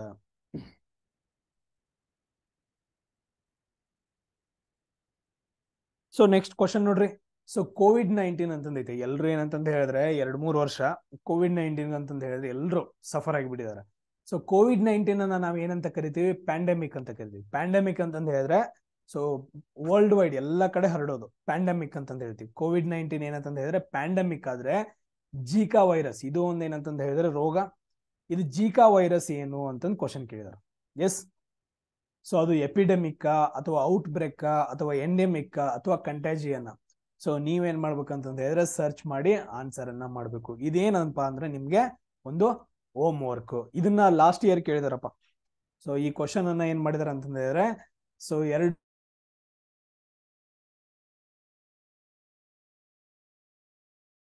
ತ್ರಿಕೋನ ಅಂತಂದೈತೆ. ತ್ರಿಕೋನ ಅಂತಂದ್ ಹೇಳಿದ್ರೆ ಟ್ರಯಾಂಗಲ್, ಇಂಗ್ಲಿಷ್ನಾಗ ಟ್ರಯಾಂಗಲ್ ಅಂತಂದ್ ಹೇಳ್ತೀವಿ. ಈ ರೀತಿ ಏನಂತಂದ್ ಹೇಳಿದ್ರೆ ಟ್ರಯಾಂಗಲ್ ಬರುತ್ತೆ. ಕರೆಕ್ಟ್ ನೀವೆಲ್ಲರೂ ನೋಡಿದ್ರೆ ಟ್ರಯಾಂಗಲ್ ಅಂತಂದ್ ಹೇಳ್ತೀವಿ. ಸೊ ಇದಕ್ಕೇನಂತಂದ್ ಹೇಳಿದ್ರೆ 3 ಬಾಹುಗಳಿದಾವ. ಎಸ್, 1 ಬಾಹು, 2 ಬಾಹು, 3 ಬಾಹು. ಎಷ್ಟಿದಾವ? ಇದಕ್ ತ್ರಿಕೋನಕ್ಕೆ 3 ಬಾಹು ಇದಾವ ಅಂತಂದ್ ಹೇಳಿದಾರೆ. ನೆಕ್ಸ್ಟ್ ಏನ್ ಕೇಳಿದಾರೆ ಅಂತಂದ್ ಹೇಳಿದ್ರೆ ಪೆಂಟಗಾನ್ ಅಂತಂದ್ ಕೇಳಿದಾರೆ. ಪೆಂಟಗಾನ್ಗೆ ಎಷ್ಟು ಬಾಹುಗಳಿದಾವು ಕೇಳಿದಾರೆ. ಸೊ ಪೆಂಟಗಾನ್ ಅಂತಂದ್ ಹೇಳಿದ್ರೆ ಈ ತರ ಬರುತ್ತೆ ನೋಡ್ರಿ. ನೋಡೋಣ ಇರ್ರಿ, ಕರೆಕ್ಟ್ ಆಗಿ ಬರುತ್ತೆ ಇಲ್ಲ? ಎಸ್, ಪೆಂಟಗಾನ್ ಅಂತಂದ್ ಹೇಳಿದ್ರೆ ಈ ರೀತಿಯಾಗಿ ಬರುತ್ತೆ. ಇದು ಪೆಂಟಗಾನ್ ಡಯಾಗ್ರಾಮ್. ಸೊ ಇದಕ್ಕೆ ಎಷ್ಟು ಬಾಹುಗಳಿರ್ತಾವ ಅಂತಂದ್ ಹೇಳಿದ್ರೆ ಟೋಟಲ್ ಆಗಿ 5 ಬಾಹುಗಳಿರ್ತಾವ. ಟೋಟಲ್ ಆಗಿ ಎಷ್ಟು ಬಾಹುಗಳಿರ್ತಾವ? 5 ಬಾಹುಗಳಿರ್ತಾವ. ನೆಕ್ಸ್ಟ್ 6 ಬಾಹುಗಳಿಗಿರೋದಕ್ಕೆ ಏನಂತ ಕರೀತಾರ? 7ಕ್ಕ ಏನಂತ ಕರೀತಾರ? 8 ಬಾಹುಗಳಿಗೆ ಏನಂತ ಕರೀತಾರ ಅಂತಂದ್ ಹೇಳಿ ನನಗೆ ಏನ್ ಮಾಡ್ರಿ ನೀವು ಕಮೆಂಟ್ ಅಲ್ಲಿ ಕಮೆಂಟ್ಸ್ ಗಳನ್ನ ಹಾಕ್ರಿ. 4 ಬಾಹು ಅಂತಂದ್ ಹೇಳಿದ್ರೆ ಸ್ಕ್ವೇರ್ ಅಂತಂದ್ ಹೇಳ್ತೀವಿ. ಸ್ಕ್ವೇರ್ಗೆ ಎಷ್ಟು ಬಾಹುಗಳಿದಾವ? 4 ಇದಾವ. ಆಯತ ಅಂತ ಕರಿತೀವಿ. ಈ ತರ ರೆಕ್ಟಾಂಗಲ್ ಅಂತಂದ್ ಹೇಳ್ತೀವಿ. ಸೊ ಅದಕ್ಕೂ ಏನಂತಂದ್ ಹೇಳಿದ್ರೆ 4 ಬಾಹುಗಳು ಬಿರ್ತಾವ. ಇದನ್ನ ಸ್ಕ್ವೇರ್ ಅಂತಂದ್ ಹೇಳ್ತೀವಿ, ಚೌಕ. ಸೊ ಇದೇನಂತಂದ್ ಹೇಳಿದ್ರೆ ರೆಕ್ಟಾಂಗಲ್ ಅಂತಂದ್ ಹೇಳ್ತೀವಿ. ಪ್ರತಿಯೊಂದನ್ನು ಏನ್ ಮಾಡ್ಬೇಕಂದ್ರೆ ನೀವು ಬರ್ದಿಟ್ಕೋಬೇಕು. ಸೊ ಪ್ರತಿಯೊಂದನ್ನು ಏನಂತಂದ್ ಹೇಳಿದ್ರೆ ನಾನು ಏನೇನ್ ಹೇಳ್ತೀನಿ ಡಯಾಗ್ರಾಮ್ಸ್ ಗಳನ್ನ ತೆಗೆದ್ಬಿಟ್ಟು ಬರ್ದಿಟ್ಕೊಟ್ಟು ಹೋಗ್ರಿ, ನಿಮ್ಗೆ ತುಂಬಾ ಈಸಿ ಆಗ್ತಾವ. ಸೊ ಎಲ್ಲಾ ಕಡೆ ಏನಂತಂದ್ ಹೇಳಿದ್ರೆ ಯೂಸ್ ಆಗ್ತಾ ಹೋಗ್ತಾವ. ಸೊ ನೆಕ್ಸ್ಟ್ ಕ್ವಶನ್ ಏನೈತೆ ನೋಡ್ರಿ, ನಾರ್ತ್ ಅಂತಂದೈತೆ, ನೆಕ್ಸ್ಟ್ ಕಂಪಾಸ್ ಅಂತಂದೈತೆ, ಸೆಲ್ಸಿಯಸ್ ಅಂತಂದೈತೆ, ನೆಕ್ಸ್ಟ್ ವರ್ಡ್ ಕಂಡಿಡಿ ಅಂತ ಹೇಳಿದಾರೆ. ಅಂದ್ರೆ ನಾರ್ತ್ ಅಂತಂದ ಹೇಳಿದ್ರೆ ಉತ್ತರ, ಅಂದ್ರೆ ಇದೊಂದು ದಿಕ್ಕು. ಉತ್ತರ ಅನ್ನೋದು ಏನಂತಂದ ಹೇಳಿದ್ರೆ ಇದೊಂದು ದಿಕ್ಕು. ಸೊ ಇದನ್ನ ಹೆಂಗ್ ಕಂಡು ಹಿಡಿತಾರೋ? ಕಂಪಾಸ್ ಯೂಸ್ ಮಾಡ್ತಾರೆ. ಈಗ ನೀವು ನೋಡಿರ್ಬೋದು ಕಂಪಾಸ್ ಈ ತರ ಇರುತ್ತಾ. ಸೊ ಈ ತರ ಒಂದು ಏನಂತಂದ ಹೇಳಿದ್ರೆ ಎರೋ ಮಾರ್ಕ್ ಇರುತ್ತಾ. ಇದು ನಾರ್ತ್ ಸೈಡು, ಆಮೇಲೆ ಇದು ಸೌತ್ ಸೈಡು, ಆಮೇಲೆ ಈಸ್ಟ್, ಅದಾದ ನಂತರ ವೆಸ್ಟ್ ಅಂತಂದೆ, ಸಾರಿ ಇದು ವೆಸ್ಟ್, ಅದಾದ ನಂತರ ಈಸ್ಟ್ ಅಂತಂದ್ ಬರುತ್ತೆ. ಈ ರೀತಿಯಾಗಿ ಏನಂತಂದ ಹೇಳಿದ್ರೆ ಕಂಪಾಸ್ ಇರುತ್ತಾ, ಅದ್ರಿಂದ ಮುಖಾಂತರ ಏನ್ ಮಾಡ್ತಾರೆ ಅಂದ್ರೆ ದಿಕ್ಕನ್ನ ಕಂಡಿಡ್ತಾರ. ಅಂದ್ರೆ ಇದನ್ನ ಏನು ಕಂಪಾಸ್ ಅನ್ನೋದು ಏನಿದು ಒಂದು ಡಿವೈಸ್. ಡಿವೈಸ್ ಅಂತಂದ್ ಹೇಳ್ತೀವಿ ಕನ್ನಡದಲ್ಲಿ ಬಂದು ಡಿವೈಸ್. ಈ ಕಂಪಾಸ್ ಅನ್ನೋ ಡಿವೈಸ್ ನ ಯೂಸ್ ಮಾಡಿ ದಿಕ್ಕುಗಳನ್ನ ಕಂಡಿಡ್ತಾರೆ, ಅಂದ್ರೆ ಉತ್ತರ ದಿಕ್ಕನ್ನ ಕಂಡಿಡ್ತಾರೆ. ಸೇಮ್ ಅದೇ ತರ ಸೆಲ್ಸಿಯಸ್. ಸೆಲ್ಸಿಯಸ್ ಅನ್ನೋದೇನು? ತಾಪಮಾನದ ಮಾನ ಅಂತಂದ್ ಹೇಳ್ತೀವಿ. ತಾಪಮಾನವನ್ನ ಕಂಡುಹಿಡಿಯೋದು ಅಂದ್ರೆ ಟೆಂಪರೇಚರ್ ಏನಂತಂದ ಹೇಳಿದ್ರೆ SI ಯೂನಿಟ್ ಅಂತಂದ್ ಹೇಳ್ತೀವಿ. ಟೆಂಪರೇಚರ್ SI ಯೂನಿಟ್ ಅದು normal unit. Temperature SI unit ಏನಂತಂದ್ ಹೇಳಿದ್ರೆ ಕೆಲ್ವಿನ್ ಅಂತ ಆಗುತ್ತಾ. ಬಟ್ ಅದ್ರ ನಾವು ಕೆಲ್ವಿನ್ ಜಾಸ್ತಿ ಯೂಸ್ ಮಾಡಂಗಿಲ್ಲ, ಡಿಗ್ರಿ ಸೆಲ್ಸಿಯಸ್ ಅಂತಂದ್ ಹೇಳಿ ಜಾಸ್ತಿ ಯೂಸ್ ಮಾಡ್ತೀವಿ. ಸೊ ಟೆಂಪರೇಚರ್ ಅನ್ನ ನಾವು ಡಿಗ್ರಿ ಸೆಲ್ಸಿಯಸ್ ಅಲ್ಲಿ ಹೇಳ್ತೀವಿ. ಬಟ್ ಆದ್ರೆ ಇಲ್ಲಿ ನಮ್ಗೆ ಕೊಟ್ಟಿದಾರೆ ನೋಡ್ರಿ, ಯಾವ್ದ್ರಿಂದ ಅಳಿತೀವಿ ಅಂತ ಕೊಟ್ಟಿದಾರೆ, ಕೇಳಿದಾರೆ ನಮ್ಗೆ. ಸೊ ಕಂಪಾಸ್ ಮುಖಾಂತರ ನಾವು ದಿಕ್ಕನ್ನ ಅಳಿದ್ರೆ ಸೆಲ್ಸಿಯಸ್ ಅನ್ನ ಯಾವ್ದ್ರಲ್ಲಿ ಅಳಿತೀವಿ, ಯಾವ್ದ್ರ ಮುಖಾಂತರ ಅಳಿತೀವಿ ಅಂತ ಕೊಟ್ಟಿದ್ದಾರೆ. ನೆಕ್ಸ್ಟ್ ನೋಡ್ರಿ, ಫಸ್ಟ್ ಆಪ್ಷನ್ ಐತಿ ಥರ್ಮೋಮೀಟರ್. ನೆಕ್ಸ್ಟ್ ಘಟನಾ ಕ್ಷೇತ್ರ ಅಂತಂದ್ ಹೇಳಿದ್ರೆ ಕ್ಲಾಕ್, ಗಡಿಯಾರ ಅಂತ ಅಂದ್ಕೊಡ್ರಿ. ಸೊ ಇದು ಬರಂಗಿಲ್ಲ, ಗಡಿಯಾರ ಬಿಟ್ಬಿಡ್ರದ್ನ. Next barometer. ಬ್ಯಾರೋಮೀಟರ್ ಅದಕ್ಕೆ ಯೂಸ್ ಮಾಡ್ತೀವಿ? ಪ್ರೆಷರ್ ಅನ್ನ ಅಳಿಯೋಕೆ, ಬರ್ದಿಟ್ಕೊಡ್ರಿ. ಸೊ ಪ್ರೆಷರ್, ಒತ್ತಡ ಅಂತಂದ್ ಹೇಳ್ತೀವಿ ಕನ್ನಡದಲ್ಲಿ, ಪ್ರೆಷರ್ ಅಥವಾ ಒತ್ತಡ. ಸೊ ಇದನ್ನ ಅಳಿಯೋಕೆ ನಾವು ಬ್ಯಾರೋಮೀಟರ್ ಅನ್ನ ಯೂಸ್ ಮಾಡ್ತೀವಿ. ರೂಲರ್ ಅಂತಂದ್ ಹೇಳಿದ್ರೆ ಸೆಂಟಿಮೀಟರ್, ಎಷ್ಟು ಸೆಂಟಿಮೀಟರ್ ಐತಿ ರೂಲರ್ ಯೂಸ್ ಮಾಡ್ತೀವಿ ನಾವು. ಸೊ ಈ ರೀತಿ ಏನಂತಂದ್ ಹೇಳಿದ್ರೆ ರೂಲರ್ ಬರುತ್ತೆ 1 ಸೆಂಟಿಮೀಟರ್ 2 ಸೆಂಟಿಮೀಟರ್ ಅಥವಾ ಮೀಟರ್ ಅಲ್ಲಿ. ಸೊ ಇದು ಕೂಡ ಬರಲ್ಲ. ಸೊ ಬ್ಯಾರೋಮೀಟರ್ ಬರಲ್ಲ, ಯಾಕಂದ್ರೆ ಪ್ರೆಷರ್. ಉಳಿದಿರೋದ್ರಿಂದ ಏನಂತಂದ್ ಹೇಳಿದ್ರೆ ಥರ್ಮೋಮೀಟರ್ ಅಂತಂದ್ ಹೇಳ್ತೀವಿ. Option A thermometer. ಥರ್ಮೋಮೀಟರ್ ಅನ್ನ ನಾವು ಎದಕ್ಕೆ ಯೂಸ್ ಮಾಡ್ತೀವಿ ಅಂತಂದ್ ಹೇಳಿದ್ರೆ ಟೆಂಪರೇಚರ್ ಅನ್ನ ಅಳಿಯೋಕೆ ಯೂಸ್ ಮಾಡ್ತೀವಿ. ಕರೆಕ್ಟ್ ಆಗಿ ನೆನ್ಪಿಟ್ಕೊಳ್ರಿ. ಕಂಪಾಸ್ ಮುಖಾಂತರ ದಿಕ್ಕನ್ನ ಅಳಿದ್ರೆ ಥರ್ಮೋಮೀಟರ್ ಮುಖಾಂತರ ಟೆಂಪರೇಚರ್ ಅಂದ್ರೆ ಡಿಗ್ರಿ ಸೆಲ್ಸಿಯಸ್ ಅಲ್ಲಿ ಅಳಿತೀವಿ ಅಂತಂದ್ ಹೇಳಿದ್ವಿ. ಎಸ್, ಸೊ ಇದೆಲ್ರಿಗೂ ಅರ್ಥ ಆಯ್ತಾ? ಸೇಮ್ ಅದೇ ತರ ನೋಡ್ರಿ, ನಿಮ್ಗೊಂದು ಕ್ವಶನ್, ಗಾಳಿಯನ್ನ ಅಳಿಯುವ ಮಾಪನ ಯಾವುದು? ಗಾಳಿಯ ವೇಗವನ್ನ ಅಳಿಯುವ ಮಾಪನ ಯಾವುದು ಅಂತಂದ್ ಹೇಳಿ ನನಗೆ ಕಮೆಂಟ್ ಅನ್ನ ಹಾಕ್ರಿ. ನೆಕ್ಸ್ಟ್ ಕ್ವಶನ್ ಏನ್ ಕೇಳಿದಾರೆ, ಆಟೋಮನ್ ಎಂಪೈರ್. ಇಲ್ಲಿ ನೋಡ್ರ ನಾನು ಎಷ್ಟು ಕ್ವಶನ್ಸ್ ಗಳನ್ನ ನಿಮ್ಗೆ ಕೇಳ್ತಾ ಇದ್ದೀನಿ, ನಾನು ಎಲ್ಲಾನು ಇದ್ರಲ್ಲಿ ಕವರ್ ಮಾಡಕ್ಕಾಗಿಲ್ಲ. ನಿಮ್ಗೆ ಏನ್ ಕ್ವಶನ್ಸ್ ಅನ್ನ ಕೇಳಿದ್ರೆ ಸೊ ಅದನ್ನ ನಾವು ಆಲ್ರೆಡಿ ಏನಂತ ಹೇಳಿದ್ರೆ ಕ್ವಶನ್ ಪೇಪರ್ ಅಲ್ಲಿ ಬಂದಿದೆ ಅಂತಾನೆ ಅರ್ಥ. ಅದನ್ನ ಬಿಟ್ಟು ನಾನು ಬೇರೆ ಎಂತಾನು ಡಿಸ್ಕಷನ್ ಮಾಡ್ತಿಲ್ಲ. ಪ್ರತಿಯೊಬ್ರು ಕರೆಕ್ಟ್ ಆಗಿ ಏನಂತ ಹೇಳಿದ್ರೆ 100% ಶ್ರದ್ಧೆಯಿಂದ ಏನ್ ಇದು ಮಾಡ್ತೀರಿ, ಸ್ಟಡಿ ಮಾಡ್ತೀರಿ, ಅವ್ರಂತೂ ಕಂಪಲ್ಸರಿ ಮೆಸೇಜ್ ಅನ್ನ ಹಾಕ್ಲೇಬೇಕು. ಸೊ ನಾವು ಹೇಳ್ತೀವಲ್ಲ, ವಿದ್ಯೆಯನ್ನ ಕಲಿಬೇಕಂತಂತ ಹೇಳಿದ್ರೆ ಸೊ ಯಾವುದೇ ಅಡೆತಡೆಗಳಿಲ್ಲ. ನಾವ್ ಅನ್ಕೊಂತಿದೀವಿ ನಮ್ಗೆ ಅಡೆತಡೆ ಆಯ್ತು ಅಂತ ಹೇಳಿ, ಗುರು ಇಲ್ಲ, ಸೊ ಅದಾದ ನಂತರ ನೆಕ್ಸ್ಟ್ ಸರ್ ದುಡ್ಡಿಲ್ಲ ಕೋಚಿಂಗ್ ಮಾಡಕ್ಕೆ, ಅವೆಲ್ಲ ಏನು ಬೇಕಾಗಿಲ್ಲ. ಸೊ ನಾವು ಹಿಂದಿನ ಕಾಲದಲ್ಲಿ ಹೇಳ್ತೀವಲ್ಲ, ಸೊ ಅರ್ಜುನ ಇವ್ರಿಗೆಲ್ಲ ಏನಂತಂತ ಹೇಳಿದ್ರೆ ಕೌರವರಿಗೆ ಪಾಂಡವರಿಗೆ ಗುರು ಆಗಿ ದ್ರೋಣಾಚಾರ್ಯ ಸಿಕ್ಕ. ಬಟ್ ಆದ್ರೆ ಕರ್ಣನ್ಗೆ ಸಿಗ್ಲಿಲ್ಲ. ಕರ್ಣ ಏನಂತಂತ ಹೇಳಿದ್ರೆ ಅಲಿದಾಡ್ತಾ ಹೋದ. ಸೊ ಪ್ರದೇಶಗಳಿಂದ ಪ್ರದೇಶಗಳಿಗೆ ಅಲಿದಾಡ್ತಾ ಹೋಗಿ ಗುರುವನ್ನ ಹುಡ್ಕೊಂಡ. ಸೊ ಅದೇ ಯಾರಂತಂದ ಹೇಳಿದ್ರೆ ಪರಶುರಾಮ. ಸೇಮ್ ಅದೇ ತರ ಇನ್ನೊಂದ್ ನೋಡ್ರಿ, ಏಕಲವ್ಯ ಅಂತಂದ ಹೇಳ್ತೀವಿ. ಸೊ ಏಕಲವ್ಯ ಕೂಡ ಏನಂತಂದ ಹೇಳಿದ್ರೆ ಅವ್ನ್ ಗುರು ಸಿಕ್ಕಿರ್ಲಿಲ್ಲ. ಬಟ್ ಆದ್ರೆ ಗುರುವಿನ ಮೂರ್ತಿಯನ್ನ ರೆಡಿ ಮಾಡ್ಕೊಂಡು ಏನಂತಂದ ಹೇಳಿದ್ರೆ ಅವ್ನ್ ವಿದ್ಯೆಯನ್ನ ಕಲಿತ. ನಮ್ಮಲ್ಲಿ ಏನ್ ಬೇಕು, ಶ್ರದ್ಧೆ ಅನ್ನೋದು ಬೇಕು. ಶ್ರದ್ಧೆ ಇತ್ತು ಅಂತಂದ ಹೇಳಿದ್ರೆ ವಿದ್ಯೆ ತಾನಾಗೆ ಒಲ್ದ್ ಬರುತ್ತ. ನೆನ್ಬಿಟ್ಕೊಳ್ರಿ, ಇದನ್ನ ಕರೆಕ್ಟ್ ಆಗಿ ಸ್ಟಡಿ ಮಾಡ್ರಿ. ಕೇಳಿರೋ ಪ್ರಶ್ನೆಗಳಿಗೆ ಆನ್ಸರ್ ಮಾಡ್ತಾ ಹೋಗ್ರಿ. ನಾನೆಲ್ಲೋ ಇರ್ತೀನಿ, ನಾನ್ ನಿಮ್ಮನ್ನ ನೋಡಿರಲ್ಲ, ನೀವು ನಮ್ಮನ್ನ ನೋಡಿರಲ್ಲ. ಸೊ ನಾನ್ ನಿಮ್ಗೆ ಏನಂತಂದ ಹೇಳಿದ್ರೆ ಗೈಡ್ ಮಾಡ್ತಾ ಹೋಗ್ತಾ ಇದ್ದೀನಿ ಗುರು ಆಗಿ. ನೀವೇನೋ ಸೊ ವಿದ್ಯಾರ್ಥಿಗಳಾಗಿ ಏನ್ ಮಾಡ್ಬೇಕಂತಂದ ಹೇಳಿದ್ರೆ ಶ್ರದ್ಧೆಯಿಂದ ವಿದ್ಯೆ ಕಲಿಬೇಕಷ್ಟೇ. ಕರೆಕ್ಟ್ ಆಗಿ ನೀವು ವರ್ಕ್ ಮಾಡ್ತಾ ಹೋಗ್ರಪ್ಪ, ಒಂದ್ ತಿಂಗಳು ಆರಾಮಾಗಿ ಏನಂತಂದ ಹೇಳಿದ್ರೆ ಎಕ್ಸಾಮ್ಸ್ ಗಳು ಕ್ಲಿಯರ್ ಆಗ್ತಾ ಹೋಗ್ತಾವ. ಬೇಕಾದ್ರೆ ಬೇರೆ ಬೇರೆ ನೋಡಿರ್ಬೋದು ನೀವು. ಸೊ ಕಮೆಂಟ್ಸ್ ಗಳೆಲ್ಲ ನೋಡ್ರಿ, ಸರ್ ನಮ್ಗೆ ಜಾಬ್ ಆಗಿದೆ ಸರ್, ಜಾಬ್ ಆಗಿದೆ ಸರ್, ಎಕ್ಸಾಮ್ ಕ್ಲಿಯರ್ ಆಗಿದೆ ಅಂತಂದೇಳಿ. ಸೊ ಏನೋ 15,000 ಅಷ್ಟೇ ಇರ್ಬೋದು. ಬಟ್ ಆದ್ರೆ ಏನಂತಂದ ಹೇಳಿದ್ರೆ ಸಬ್ಸ್ಕ್ರೈಬರ್ಸ್ ತುಂಬಾ ಇಫೆಕ್ಟಿವ್ ಕ್ಲಾಸಸ್ ಗಳಿದಾವ. ಕಂಪ್ಲೀಟ್ ಆಗಿ ಕ್ಲಾಸ್ ಗಳನ್ನ ನೋಡ್ತಾ ಹೋಗ್ರಿ. ನೆಕ್ಸ್ಟ್ ಏನಂತಂದ ಹೇಳಿದ್ರೆ ಆಟೋಮನ್ ಎಂಪೈರ್ ಅಂತಂದ್ ಬರುತ್ತ. ಆಟೋಮನ್ ಎಂಪೈರ್ ಅಂತಂದ ಹೇಳಿ ಎಲ್ಲಾದ್ರೂ ಕೇಳಿದಿರಿ ನೋಡ್ರಿ, ಎಲ್ಲಿ ಕೇಳಿದಿರಿ? ಸೊ 10th ಸ್ಟ್ಯಾಂಡರ್ಡ್ ಒಳಗಡೆ ಕೇಳಿದಿರಿ ನೋಡ್ರಿ. 1453ರಲ್ಲಿ ಕಾನ್ಸ್ಟಾಂಟಿನೋಪಲ್ ಅನ್ನ ಆಟೋಮನ್ ಟರ್ಕರು ವಶಪಡಿಸಿಕೊಂಡ್ರು ಅಂತಂದೇಳಿ. ಕರೆಕ್ಟಾ? ಆಟೋಮನ್ ಟರ್ಕರು. ಸೊ ಆಟೋಮನ್ ಎಂಪೈರ್, ಆಟೋಮನ್ ಸಾಮ್ರಾಜ್ಯ ಅಂತಂದ ಹೇಳ್ತೀವಿ. ಆಟೋಮನ್ ಸಾಮ್ರಾಜ್ಯ ಏನಂತಂದ ಹೇಳಿದ್ರೆ ಟರ್ಕಿ ದೇಶದೊಳಗಿತ್ತು. ಆಟೋಮನ್ ಎಂಪೈರ್ ಎಲ್ಲಿತ್ತು ಅಂತಂದ ಹೇಳಿದ್ರೆ ಟರ್ಕಿ ದೇಶದೊಳಗಿತ್ತು ಅಂತ ಕೊಟ್ಟಿದ್ದಾರೆ. ಸೊ ನೆಕ್ಸ್ಟ್ ರೋಮನ್ ಎಂಪೈರ್ ಎಲ್ಲಿ ಐತಿ ಅಂತ ಕ್ವಶನ್ ಕೇಳಿದಾರ. ರೋಮನ್ ಎಂಪೈರ್ ಎಲ್ಲಿ ಐತಿ? ಇದ್ ನೋಡ್ರಿ, ನಾನು ಹೇಳ್ತೀನಿ ಇಲ್ಲಿ. ರೋಮನ್ ಎಂಪೈರ್ ಏನಂತಂದ ಹೇಳಿದ್ರೆ ನಾವು ಯುರೋಪ್ ದೇಶದಲ್ಲಿ ಐತೆ ಅಂತಂದ ಹೇಳ್ತೀವಿ. ಫ್ರಾನ್ಸ್ ಒಳಗಡೆ ಬರಂಗಿಲ್ಲ. ಸೊ ಅದಾದ ನಂತರ ಈಜಿಪ್ಟ್ ಒಳಗಡೆ ಬರಲ್ಲ. ಬಂದ್ರೆ ಗ್ರೀಸ್ ಮತ್ತು ಇಟಲಿ ಒಳಗಡೆ ಬರುತ್ತೆ. ಸೊ ಇದ್ರಲ್ಲಿ ಯಾವ ಆಪ್ಷನ್ ಕರೆಕ್ಟ್ ಅಂತಂದ ಹೇಳಿ ನೀವ್ ಏನ್ ಮಾಡ್ಬೇಕು, ನನಗೆ ಮೆಸೇಜ್ ಅನ್ನ ಹಾಕ್ಬೇಕು. ಸೊ ಇದ್ರ ಬಗ್ಗೆ ನಿಮ್ಗೆ ಏನಂತಂದ ಹೇಳಿದ್ರೆ ಆಲ್ರೆಡಿ ಸ್ಟಡಿ ಮಾಡಿದ್ರಿ, ಇತಿಹಾಸದೊಳಗಡೆ ತುಂಬಾ ಸ್ಟಡಿ ಮಾಡಿದಿರಿ. ಅದಕ್ಕೋಸ್ಕರ ಇದನ್ನ ನಾನು ನಿಮ್ಗ ಬಿಡ್ತಾ ಇದ್ದೀನಿ. ಸೊ ಕಾನ್ಸ್ಟಾಂಟಿನೋಬಲ್ ಇವಾಗಿನ ಹೆಸರೇನ್ರಪ್ಪ? ಇಸ್ತಾನ್ಬುಲ್ ಅಂತ ಕರೀತಾರ. ಸೇಮ್ ಅದೇ ತರ ನಮ್ಮ ಭಾರತ ದೇಶದೊಳಗೆ ಏನಂತಂದ ಹೇಳಿದ್ರ ಮೌರ್ಯರು, ಅದಾದ ನಂತರ ನೆಕ್ಸ್ಟ್ ತುಂಬಾ ಇಂಪಾರ್ಟೆಂಟ್ ಸಾಮ್ರಾಜ್ಯ ಗುಪ್ತ ಸಾಮ್ರಾಜ್ಯ ಏನ್ ಮಾಡ್ತಾರೆ ಅಂತಂದ ಹೇಳಿದ್ರೆ ನಮ್ಮ ಭಾರತ ದೇಶವನ್ನ ಆಳ್ವಿಕೆ ನಡೆಸ್ತಾರ. ಅವ್ರಿಗೂ ಒಂದೇನಿತ್ತಪ್ಪ ಅಂತಂದ ಹೇಳಿದ್ರೆ ರಾಜಧಾನಿ ಇತ್ತು, ಪಾಟಲಿಪುತ್ರ ಅಂತಂದ ಹೇಳ್ತೀವಿ. ಎಲ್ರು ಕೇಳಿದ್ರೆ ಹೆಸರು ಇದನ್ನ, ಪಾಟಲಿಪುತ್ರ.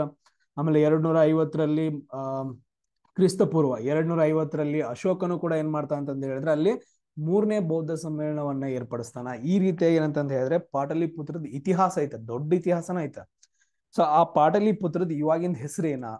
ಸೊ ಅದನ್ನ ನೀವೇನ್ ಮಾಡ್ಬೇಕಂದ್ರೆ ನನಗ ಮೆಸೇಜ್ ಆಗ್ಬೇಕು. ಎಸ್, ನೆಕ್ಸ್ಟ್ ನೋಡ್ರಿ question, doctor.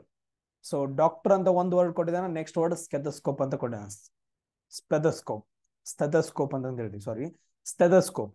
So doctor stethoscope ಅಂದ್ರ ಅವರು ಈ ತರ ಇರುತ್ತೆ ನೋಡ್ರಿ, ಅಲ್ಲಿ ಅವರು ಕಿವಿಯೆಲ್ಲ ಹಾಕೊಂಡ್ಬಿಟ್ಟು ಏನಂತಂದ ಹೇಳಿದ್ರೆ ನಮ್ಗ ಇದು ಕಂಡು ಹಿಡಿತಿರ್ತಾರ, ಅಂದ್ರೆ ಹಾರ್ಟ್ ಬೀಟ್ ಎಷ್ಟ್ ಐತಿ ಏನಂತಂದ ಹೇಳಿ ಸ್ಟೆಥೋಸ್ಕೋಪ್ ಅಂತ ಹೇಳ್ತೀವಿ. ವೈದ್ಯರು ಏನ್ ಮಾಡ್ತಾರ ಅಂತಂದ ಹೇಳಿದ್ರೆ ಸ್ಟೆಥೋಸ್ಕೋಪ್ ಅನ್ನ ಯೂಸ್ ಮಾಡ್ಕೊಂತಾರ. ಅದೇ ತರ ಖಗೋಳ ಶಾಸ್ತ್ರಜ್ಞರು ಏನ್ ಮಾಡ್ತಾರೋ ಅಂತ ಕ್ವಶನ್ ಕೇಳಿದ್ರೆ ಕೆಳಗಡೆ ನೋಡ್ರಿ, ಕಂಪಾಸ್ ಯೂಸ್ ಮಾಡ್ತಾರೇನ್ರಿ? ಕಂಪಾಸ್ ನ ಎಲ್ಲಿ ಯೂಸ್ ಮಾಡ್ತಾರ ಅಂತಂದ ಹೇಳಿದ್ರೆ ಮೌಂಟೇನ್ ಏರೋರು, ಅದಾದ ನಂತರ ನೆಕ್ಸ್ಟ್ ಹಡಗುಗಳಲ್ಲಿ ಯೂಸ್ ಮಾಡ್ತಾರೆ. ಮೇನ್ ಇಂಪಾರ್ಟೆಂಟ್ ಹಡಗುಗಳಲ್ಲಿ. ಖಗೋಳಶಾಸ್ತ್ರಜ್ಞರು, ಅಸ್ಟ್ರೋನಾಮರ್ಸ್, ಇವರೆಲ್ಲ ಏನಂತಂದ ಹೇಳಿದ್ರೆ ಗ್ರಹಗಳ ಬಗ್ಗೆ ಎಲ್ಲ ಇದು ಮಾಡೋರು, ಇವರು ಸ್ಟಡಿ ಮಾಡೋರು. ಸೊ ಅವ್ರು ಏನ್ ಯೂಸ್ ಮಾಡ್ತಾರೆ? ಬ್ಯಾರೋಮೀಟರ್ ಯೂಸ್ ಮಾಡ್ತಾರೇನ್ರ? ನಾವ್ ಆಗ್ಲೇ ಹೇಳಿದ್ವಿ ಒತ್ತಡವನ್ನ ಕಂಡುಹಿಡಿಯೋದು ಬ್ಯಾರೋಮೀಟರ್ ಅಲ್ಲ. ಬ್ಯಾರೋಮೀಟರ್ ಬರಂಗಿಲ್ಲ. 2 ಆಪ್ಷನ್ ಏನಂತಂದ ಹೇಳಿದ್ರೆ ಡಿಲೀಟ್ ಅದು. Next microscope. ಮೈಕ್ರೋಸ್ಕೋಪ್ ಅಂದ್ರೆ ನೀವು ಕಲ್ತಿರ್ಬೋದು ಎಲ್ರು. ಮೈಕ್ರೋಸ್ಕೋಪ್ ಯೂಸ್ ಮಾಡ್ಕೊಂಡು ಏನಂತಂದ ಹೇಳಿದ್ರೆ ಸಣ್ಣ ಸಣ್ಣ ಹುಳುಗಳನ್ನ ಏನಾದ್ರು ಸ್ಟಡಿ ಮಾಡೋಕ್ ಅಂತಂದ ಹೇಳಿ ಯೂಸ್ ಮಾಡ್ತಾರ. ಇದು ಕೂಡ ಆಗಂಗಿಲ್ಲ. ಉಳಿದಿರೋದೊಂದು ಏನಂತಂದ ಹೇಳಿದ್ರೆ ಟೆಲಿಸ್ಕೋಪ್ ಅಂತಂದ ಹೇಳ್ತೀವಿ. ಟೆಲಿಸ್ಕೋಪ್ ಅನ್ನ ಏನ್ ಮಾಡ್ತಾರ ಅಂತಂದ ಹೇಳಿದ್ರೆ ಅಸ್ಟ್ರೋನಾಮರ್ಸ್ ಅಂದ್ರೆ ಖಗೋಳಶಾಸ್ತ್ರಜ್ಞರು ಯೂಸ್ ಮಾಡ್ಕೊಂಡು ಏನ್ ಮಾಡ್ತಾರ? ಸ್ಟಡಿ ಮಾಡ್ತಾರ ಅಂತಂದ ಹೇಳಿ. ಸೊ ಆಪ್ಷನ್ ಎ ಏನಾಗತ್ತ ಇಲ್ಲಿ ಕರೆಕ್ಟ್ ಆಗತ್ತ. ಸೊ ಎಲ್ರಿಗೂ ಗೊತ್ತಾಯ್ತಾ ಇದು? ಸೊ ನೆಕ್ಸ್ಟ್ ಕ್ವಶನ್ ನೋಡ್ರಿ, ಪ್ಯಾರಿಸ್ ಅಗ್ರಿಮೆಂಟ್. ಸೊ ಏನಾಗೈತೆ ಅಂತಂದ ಹೇಳಿದ್ರೆ ಹಲವಾರು ದೇಶಗಳು ಸೇರ್ಬಿಟ್ಟು ಏನಂತಂದ ಹೇಳಿದ್ರೆ ಒಂದು ಅಗ್ರಿಮೆಂಟ್ ಅನ್ನ ಮಾಡ್ಕೊಂಡಾರ, ಪ್ಯಾರಿಸ್ ಅಗ್ರಿಮೆಂಟ್ ಅಂತಂದ ಹೇಳಿ. ಯಾವ್ದಕ್ಕೋಸ್ಕರ? ಕ್ಲೈಮೇಟ್ ಚೇಂಜ್ ಆಗಂತಲೇ. ಕ್ಲೈಮೇಟ್ ಚೇಂಜ್ಗೋಸ್ಕರ ಏನಂತಂದ ಹೇಳಿದ್ರೆ ಪ್ಯಾರಿಸ್ ಅಗ್ರಿಮೆಂಟ್. ಇನ್ಮೇಲೆ ಇದು ಕ್ಲೈಮೇಟ್ ಚೇಂಜ್ ಆಗಬಾರ್ದು, ಇಂಗಾಲದ ಡೈಆಕ್ಸೈಡ್ ನ ಜಾಸ್ತಿ ಇದು ಮಾಡಿ ಏನಂತಂದ ಹೇಳಿದ್ರೆ ಬಿಡುಗಡೆ ಮಾಡಬಾರ್ದು ಅಂತ ಏನೇನೋ ಕಂಡೀಷನ್ಸ್ ಹಾಕಿ ಒಂದು ಅಗ್ರಿಮೆಂಟ್ ಮಾಡ್ಕೊಂತಾರೆ. ಅದನ್ನ ನಾವು ಪ್ಯಾರಿಸ್ ಅಗ್ರಿಮೆಂಟ್ ಅಂತ ಕರಿತೀವಿ. ಸೇಮ್ ಅದೇ ತರ ಮಾಂಟ್ರಿಯಾಲ್ ಪ್ರೋಟೋಕಾಲ್ ಅಂತಂದ ಹೇಳ್ತೀವಿ. ಮಾಂಟ್ರಿಯಾಲ್, ಈ ಮಾಂಟ್ರಿಯಾಲ್ ಪ್ರೋಟೋಕಾಲ್ ಯಾವ್ದಕ್ ಸಂಬಂಧಪಟ್ಟಂಗ ಅಗ್ರಿಮೆಂಟ್ ಮಾಡ್ಕೊಂಡಾರು ಅಂತಂದ ಹೇಳಿ ನಮ್ ಕ್ವಶನ್ ಕೇಳಿದಾರ. ಎದಕ್ ನೋಡ್ರಿ, ಓಜೋನ್ ಡಿಪ್ಲೀಷನ್ ಅಂದ್ರೆ ಏನು? ಇದು ನಿಮ್ಗೆ ಏನಂತಂದ ಹೇಳಿದ್ರೆ ಕ್ವಶನ್ ನಾನು ಹೇಳ್ಕೊಡಲ್ಲ. ಓಜೋನ್ ಡಿಪ್ಲೀಷನ್ ಅಂದ್ರೆ ಏನು ಅಂದ್ರೆ ಓಜೋನ್ ಲೇಯರ್ ಏನಂತಂದ ಹೇಳಿದ್ರೆ ಸವೆತಕ್ಕೊಳಗಾಗೋದು ಅಥವಾ ಕ್ಷೀಣಿಸೋದು. Ozone layer ಕ್ಷೀಣಿಸೋದು. ಆಮೇಲೆ ನ್ಯೂಕ್ಲಿಯರ್ ಪ್ರೊಲಿಪರೇಷನ್ ಅಂತಂದ ಹೇಳ್ತಾರೆ, ಅಂದ್ರೆ ನ್ಯೂಕ್ಲಿಯರ್ ಪವರ್ ಬಗ್ಗೆ. Next acid rain. Acid rain ಅಂತಂದ ಹೇಳಿದ್ರೆ ನಿಮ್ಗೆ ಎಲ್ರಿಗೂ ಗೊತ್ತೈತೆ, ಅಸಿಡ್ ರೈನ್ ಅಷ್ಟೇ. ನೆಕ್ಸ್ಟ್ ಡಿಫಾರೆಸ್ಟ್ರೇಷನ್ ಅಂತಂದ ಹೇಳಿದ್ರೆ ಮರಗಳನ್ನ ಕಡ್ದು ಹಾಕೋದು. ಸೊ ಇದ್ರಲ್ಲಿ ಯಾವ ಆಪ್ಷನ್ ಬರುತ್ತೆ ನೋಡ್ರಿ, ಅದನ್ನ ಏನ್ ಮಾಡ್ಬೇಕಂದ್ರ HW2 ಅಂತ ಹೋಮ್ವರ್ಕ್ 2 ಅಂತಂದ ಹೇಳಿ ನನಗೆ ಆನ್ಸರ್ಸ್ ಗಳನ್ನ ಯಾವ್ದಂತಂದ್ ಹಾಕ್ಬೇಕು. ಯಾವ್ದಕ್ಕಂತ ನೋಡ್ರಿ, ಡಿ ಬರುತ್ತಾ ಅಥವಾ ಎ ಬರುತ್ತಾ ಅಥವಾ ಬಿ ಬರುತ್ತಾ ಅಥವಾ ಸಿ ಬರುತ್ತಾ, ಯಾವ್ದಂತಂದ್ ಹೇಳಿ ನನಗೆ ಏನ್ ಮಾಡ್ಬೇಕು, ಆನ್ಸರ್ಸ್ ಅನ್ನ ಹಾಕ್ಬೇಕು. ನೆಕ್ಸ್ಟ್ ನೋಡ್ರಿ, ಫೋಟೋಸಿಂಥಸಿಸ್ ಅಂತಂದ್ ಐತ. ಫೋಟೋಸಿಂಥಸಿಸ್ ಕನ್ನಡದಾಗ ಏನ? ದ್ಯುತಿ ಸಂಶ್ಲೇಷಣ ಕ್ರಿಯೆ. ಏನು? ದ್ಯುತಿ ಸಂಶ್ಲೇಷಣ ಕ್ರಿಯೆ, ಫೋಟೋಸಿಂಥಸಿಸ್. ನಿಮ್ಗೆಲ್ರಿಗೂ ಗೊತ್ತೈತೆ. ಫೋಟೋಸಿಂಥಸಿಸ್ ಅಲ್ಲಿ ಏನಾಗತ್ತ ಸರ್? ಈ ತರ ಎಲೆಗಳಿರ್ತಾವ್ರಿ, ಕರೆಕ್ಟಾ ಸರ್? ಈ ತರ ಎಲೆ ಇರ್ತಾವ್ರಿ. ಎಲೆಯನ್ನ ನಾವ್ ಏನಂತ ಕರಿತೀವಿ ಅಂತಂದ ಹೇಳಿದ್ರೆ ಅಡಿಗೆ ಮನೆ ಅಂತ ಕರಿತೀವ್ರಿ. ಪತ್ರ ಹರಿತ್ತು ಅಂತ ಇರತ್ತರ ಅದ್ರಲ್ಲಿ, ಕರೆಕ್ಟಾ? ಎಲ್ರು ಕೇಳಿದ್ರಿ ನೀವು ಸೈನ್ಸ್ ಕ್ಲಾಸ್ ಅನ್ನ.